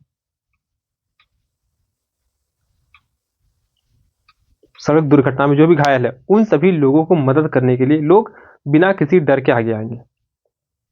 इसमें क्या होगा कि जो व्यक्ति मदद करेंगे, जैसे किसी का एक्सीडेंट हो गया तो उसका अगर कोई व्यक्ति मदद करते हैं तो उनको कोई परेशानी नहीं होगा। अगर कोई व्यक्ति दुर्घटना में घायल को अगर अस्पताल पहुंचाते हैं तो पुलिस उनको परेशान नहीं करेगी या पूछताछ करके नाम या फिर अन्य प्रकार की परेशानी उनको नहीं होने देगी। इसके बाद क्या है कि इसी योजना में झारखंड गुड सैमरिटन पॉलिसी, इसी में क्या है कि घायल की जान बचाने वाले व्यक्ति को सरकार सम्मानित करेगी, उसको 2000 रुपये का इनाम भी देगी। तो ये डाटा ध्यान रखना है कि 2000 रुपये तक का इनाम देगी। सड़क दुर्घटना में घायल की जो मदद करता है वो व्यक्ति कहलाता है गुड सैमरिटन। उसे अस्पताल या फिर सुरक्षित जगह पर पहुंचाता है तो वह व्यक्ति कहलाता है गुड सैमरिटन। इस योजना को लाने के पीछे का उद्देश्य क्या था सरकार का कि इस जो सड़क दुर्घटना में जो लोग सड़क दुर्घटना की वजह से जो पीड़ित होते हैं, जो पीड़िता होते हैं, उनको तुरंत मदद करने के लिए लोगों को प्रोत्साहित किया जाए, बिना डर के लोग उनका हेल्प करें, उनको अस्पताल पहुंचाए और सुरक्षित वातावरण लोगों को मिल सके। तो झारखंड गुड सैमरिटन पॉलिसी मुख्य रूप से 2020 में झारखंड सरकार के द्वारा लाया गया था ताकि सड़क दुर्घटना में जो भी घायल है उनका बेफिक्र होकर लोग मदद करें। इसके लिए 2000 रुपया भी दिया जाएगा। फिर आगे आता हम लोग का झारखंड सहिया आरोग्य कुंजी योजना, जो कि वर्ष 2019 में प्रारंभ किया गया था। यह झारखंड सरकार का एक नया और अनोखा पहल है जिसे राज्य के सभी जिलों के गरीब और वंचित लोगों को इसका लाभ मिल सकेगा। इस योजना के तहत क्या होगा कि हर गांव में आरोग्य कुंजी यानी मेडिकल किट दी जाती है और यह मेडिकल किट सहिया दीदियों को दी जाती है ताकि वे गांव में जैसे कि बुखार, खांसी, सर्दी, दस्त या फिर छोटा मोटा चोट है तो इन सभी बीमारियों का तुरंत इलाज कर सके। साथ ही साथ इससे उन सभी लोगों को जल्दी इलाज मिलता है जो कि अस्पताल तक नहीं पहुंच पाते हैं या फिर जिनके पास पैसा नहीं होता है। तो यही है झारखंड सहिया आरोग्य कुंजी योजना। फिर आगे हम लोग आता है मुख्यमंत्री स्वास्थ्य बीमा योजना। मुख्यमंत्री स्वास्थ्य बीमा योजना, इसका शुरुआत 15 नवंबर 2017 को किया गया था।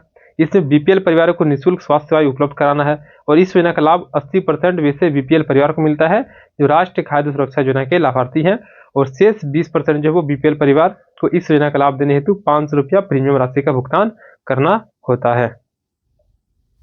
इस योजना का मुख्य उद्देश्य क्या हो जाएगा कि जो गरीब परिवार है तो उनको निःशुल्क इलाज सुनिश्चित करना है, अस्पताल के खर्च से आर्थिक बोझ को कम करना है।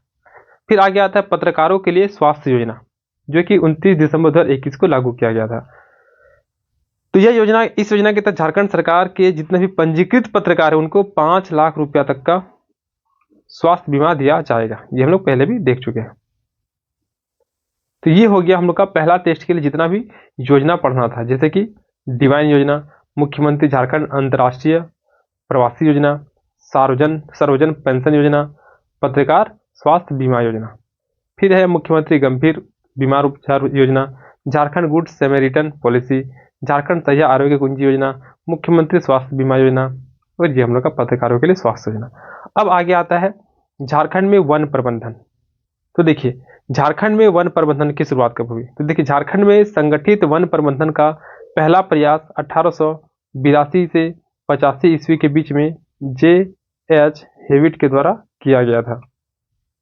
ये आपको नाम याद रखना है। वन प्रबंधन का पहला प्रयास 1882 से 85 के बीच में जे.एफ. हेविट के द्वारा किया गया था और इन्हीं के रिपोर्ट के आधार पर 1909 में बंगाल सरकार ने जे.एच. हेविट की रिपोर्ट के आधार पर 1909 में बंगाल सरकार ने वनों की सुरक्षा के लिए एक वन समिति भी बनाई थी। आज़ादी से पहले झारखंड क्षेत्र का लगभग 95% हिस्सा जो था वो जंगलों से ढका हुआ था, लेकिन समय के साथ साथ कटाई, खनन, गांव का विस्तार या फिर विकास कार्य की वजह से जंगल तेजी से कटते गए। परिणाम ये हुआ कि 1985 से 86 में लगभग झारखंड में जो वन क्षेत्र था वो 42% के आसपास आ गया है और वर्तमान में जो वन क्षेत्र है वो 29.81% के आसपास रह गया। अर्थात एक समय बहुत अधिक जंगली इलाका था, लेकिन धीरे धीरे वनों की कटाई की वजह से, आधुनिकीकरण और औद्योगिकीकरण की वजह से क्या हो गया, वनों की कमी होना शुरू हो गया। भारत सरकार का लक्ष्य है कि देश के कुल क्षेत्रफल का 33% हिस्सा जो होगा वो वन आच्छादित होना चाहिए। तो इसी लक्ष्य को पाने के लिए झारखंड सरकार वृक्षारोपण कर रही है, सामाजिक वानिकी कर रही है, अवैध कटाई को रोक रही है, जन भागीदारी कार्यक्रम जैसे अलग अलग प्रयास कर रही है ताकि 33% जो टारगेट है उस टारगेट को कवर किया जा सके। फिर आगे है राज्य में वन प्रबंधन हेतु उठाए गए क्या क्या कदम है। तो देखिए, झारखंड सरकार ने वन संरक्षण, वन विकास और वन प्रबंधन को मजबूत बनाने के लिए बहुत सारे कदम उठाए हैं, जिसमें से पहला हम लोग का आता है संयुक्त वन प्रबंधन 2001।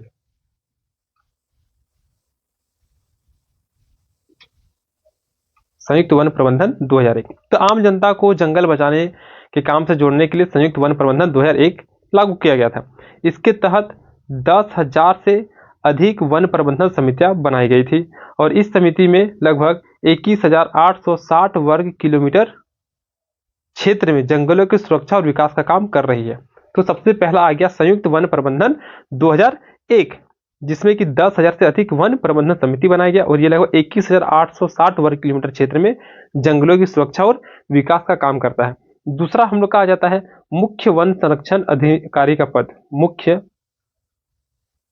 मुख्य वन संरक्षण अधिकारी का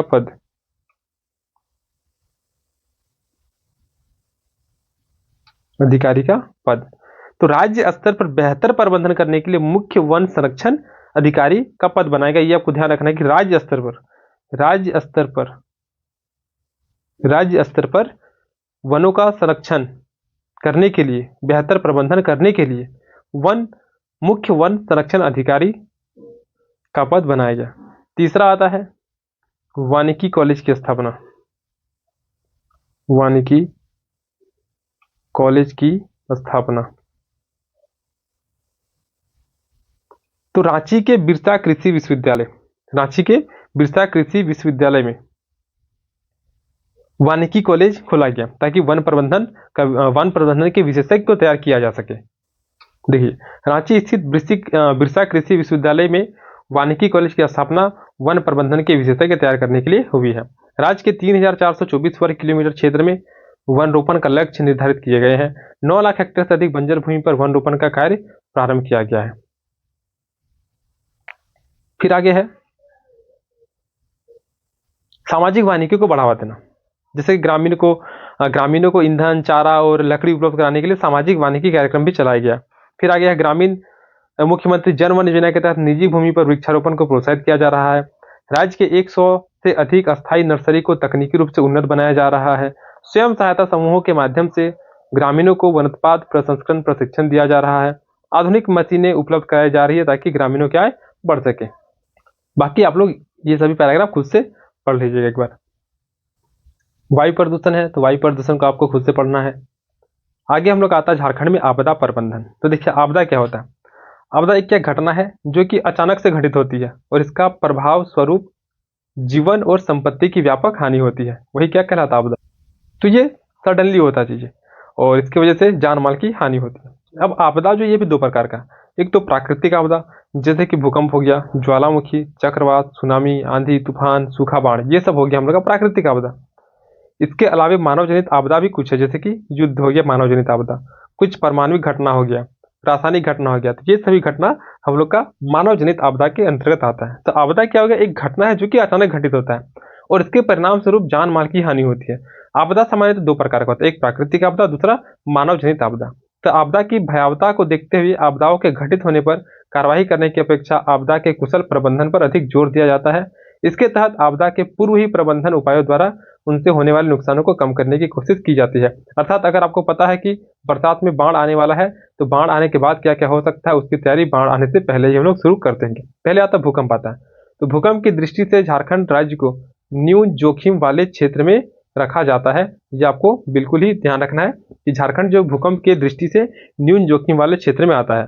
भूकंप संवेदनशीलता की दृष्टि से राज्य को जोन 2, 3 और 4 में रखा गया है। आपको ये फैक्ट भी ध्यान रखना है।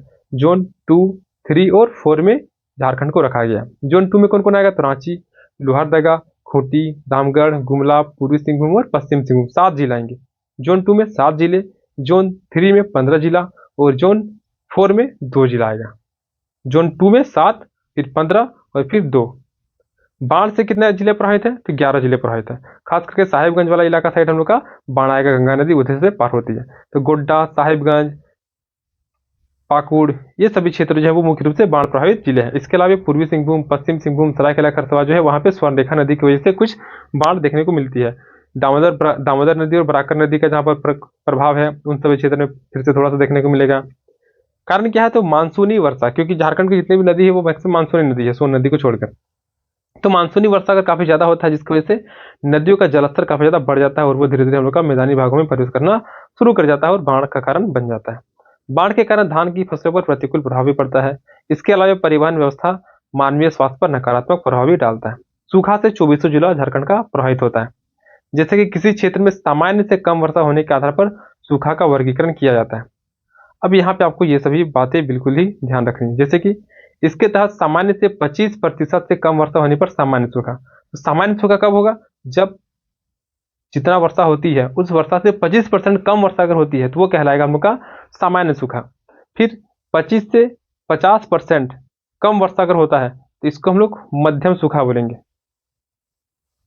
मध्यम सूखा। 50% से कम वर्षा अगर होती है तो उसको हम लोग गंभीर सूखा बोलेंगे। और 75% से कम अगर वर्षा होती है तो इसको हम लोग आपदा बोलेंगे।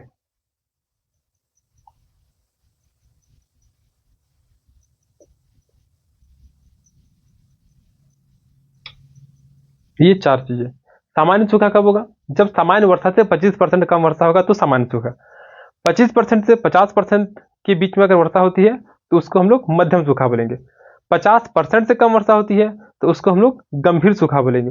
और अगर 75% से कम वर्षा हो जाती है तो उसको हम लोग बोलेंगे क्या? कि इस बार सूखा आपदा का रूप ले ली है। राज्य के उत्तरी पश्चिम हिस्से में सूखे कई बार आपदा का रूप धारण कर लेती है, जिसके परिणाम स्वरूप पलामू, गढ़वा, लातेहार, चतरा तथा लोहरदगा जिलों की अर्थव्यवस्था पर प्रतिकूल प्रभाव भी पड़ता है। राज्य का पलामू जिला सूखे की दृष्टि से सर्वाधिक संवेदनशील जिला है। ये आपको ध्यान रखना है। पलामू जो होगा सूखे की दृष्टि से सर्वाधिक संवेदनशील जिला है। वर्ष 2010 में झारखंड राज्य गंभीर सूखा से प्रभावित रहा। इस दौरान राज्य के 24 में से 12 जिले गंभीर सूखे के प्रकोप में रहे थे। ये भी आपको याद रखनी है। 2010 का बात है, इस समय झारखंड में गंभीर सूखा पड़ा था, जिसमें कि 24 में से 12 जिले जो थे यहाँ पर सूखा का प्रकोप देखने को मिला। सूखे जैसे आपदा से निपटने हेतु राज्य में बांध, तालाब, डोभा, वाटर सेट प्रबंधन, उचित फसलों का चयन, मृदा संरक्षण, वनों की कटाई पर नियंत्रण आदि उपाय अपनाने की जरूरत है। तो आपको ये ध्यान रखना है कि झारखंड में 2400 जिला सूखा से प्रभावित है। 2010 में 24 में से 10 जिला जो थे वे सूखा से प्रभावित थे। इसके अलावा 25% से सामान्य से 25% से कम वर्षा होती है तो उसको हम लोग सामान्य सूखा बोलेंगे। 25 से 50% के बीच में अगर वर्षा होती है तो मध्यम सूखा बोलेंगे। 50% से कम वर्षा होती है तो उसको हम लोग गंभीर सूखा बोलेंगे। और 75% अगर अधिक होती है तो उसको हम लोग आपदा बोलेंगे। तड़ित का भी प्रभाव झारखंड के 2400 जिले में देखने को मिलती है। वर्षा के दिनों में चमकने वाले बिजली का जमीन पर गिरना ही क्या कहलाता है? तड़ित कहलाता है। अस्किपा द्वारा इस समस्या से निपटने हेतु एक विशेष ट्रेनिंग मॉड्यूल का भी निर्माण किया गया। शीतलहर भी 24 जिला प्रभावित होता है। खनन दुर्घटना से 6 जिले प्रभावित होते हैं। खनन से 6, खास करके धनबाद माइनिंग काफी ज्यादा होता है, बोकारो, गिरिडीह, कोडरमा, पूर्वी सिंहभूम, पश्चिमी सिंहभूम। तो ये 6 जिले जो है ये मुख्य रूप से झारखंड में खनन दुर्घटना से प्रभावित जिले हैं। और देश के कुल खनिज का 40% भंडार भी झारखंड में ही संचित है। खनन दुर्घटना में खास करके खानों का धंसना हो गया, खनन से निर्मित गड्ढों में मजदूरों का गिर जाना, या फिर खनन के दौरान होने वाले प्रदूषण के कारण स्वास्थ्य समस्याएं उत्पन्न होना। तो ये सभी हम लोग का खनन दुर्घटना के अंदर आता है। जंगल में आग, तो जंगल में आग जलवायु का एक प्रमुख घटक है जो राज्य के वन क्षेत्र के जलवायु को प्रभावित करने में अहम भूमिका अदा करता है। झारखंड राज्य के उत्तर पश्चिमी तथा दक्षिण पश्चिमी भाग में जंगल के सर्वाधिक आग लगने की घटना होती है। इनमें पलामू, लातेहार, गढ़वा, चतरा, हजारीबाग, सिमडेगा, गुमला ये सभी जिले शामिल हैं। तो जो हम लोग का उत्तर पश्चिमी भाग है, गढ़वा पलामू साइड, और दक्षिण पश्चिमी भाग है, उन साइड में ही सबसे ज्यादा जंगल में आग की समस्याएं देखने को मिलती है। इसके अलावा हम लोग का आता है हाथियों का आक्रमण। तो राज्य के पलामू, दुमका, सारंडा, हजारीबाग, दालमा आदि में हाथी पाए जाते हैं। इनके प्राकृतिक आवाज से मानव का हस्तक्षेप होगा तो सिंपल सी बात है वे बाहर आएंगे, और बाहर आएंगे तो हाथी का प्रकोप भी हम लोग को झेलना पड़ेगा। हाथी के आक्रमण के पश्चात कई गांव में ढोल नगाड़ों की आवाज, आग तथा मिर्च की गंध द्वारा उन्हें भगाने का प्रयास भी किया जाता है। चक्रवात की बात करेंगे तो 8 जिले चक्रवात से प्रभावित है, जिसमें कि पश्चिम सिंहभूम आता है, पूर्वी सिंहभूम आता है क्योंकि बंगाल की खाड़ी से नजदीक पड़ता है, सरायकेला खरसावां, मतलब कंप्लीट कोल्हान हम लोग का आ गया है चक्रवात के प्रकोप में। साथ ही साथ धनबाद भी आ गया, बोकारो आ गया, रांची आ गया, हजारीबाग और सिमडेगा। तो ये सभी जिले जो है ये मुख्य रूप से चक्रवात से प्रभावित होते हैं। हाथी का आक्रमण हो गया, जंगल में आग देख लिए, शीतलहर से 24 जिले प्रभावित हैं, तड़ित से भी 24 जिले हैं, सूखा से भी 24 जिले प्रभावित हैं, बाढ़ से 11 जिले, खास करके हम लोग का जो साहिबगंज वाला इलाका होगा उस साइड होगा। इसके अलावा स्वर्ण रेखा, दामोदर, बराकर वाले आसपास क्षेत्र हो जाएंगे। भूकंप का अगर बात करेंगे तो भूकंप में झारखंड जो है जोन 3, 2 और 4 के अंतर्गत आता है। 2 के अंतर्गत आपका 7 जिला, 3 के अंतर्गत 15 जिला और 4 के अंतर्गत आपका 2 जिला आ जाता है। तो इसी के साथ हम लोग मुंडा शासन व्यवस्था को कंप्लीट किए, सदान को कंप्लीट किए, झारखंड की विशिष्ट पहचान को कंप्लीट किए, लोक नाट्य को हम लोग देखे, तो बाकी ये दोनों आपको पढ़ना था। साहित्य में मुंडारी साहित्य ये सब हम लोग कंप्लीट कर लिए हैं। प्रमुख शिक्षण संस्थान को देख लिए, हॉकी को हम लोग कंप्लीट किए, हॉकी से संबंधित जो भी महत्वपूर्ण खिलाड़ी थे उनको देखे हम लोग, भूमि संबंधी कानून को किए, भौगोलिक परिचय आपको डोली में का वीडियो देखना है। इसके बाद हम लोग का जो औद्योगिक नीति था वो भी हम लोग कंप्लीट किए, उद्योग का नाम, उनका स्थापना कब हुआ ये भी देखे हम लोग, खासकर डिस्को के बारे में जाने हम लोग, झारखंड की बहुत सारी योजना को पढ़े, वन प्रबंधन को पढ़े, पर्यावरण प्रदूषण आपको खुद से पढ़ना है, आपदा को पढ़े, और यहाँ पे समसामयिक घटना को आपको खुद से करना है। तो इस प्रकार से हम लोग का प्रीलिम्स पेपर 2 का जो टेस्ट 1 होगा उसका नोट्स कंप्लीट होता है। ये नोट्स आपको ऐप में मिल जाएगी, आप आराम से वहां से डाउनलोड कर सकते हैं, उसको पढ़ सकते हैं। इसी प्रकार से हम लोग कोशिश करेंगे पेपर 1, पेपर 2 सभी के नोट्स की वीडियो देने का। तो मिलते हैं अगली क्लास के साथ, तब तक के लिए धन्यवाद।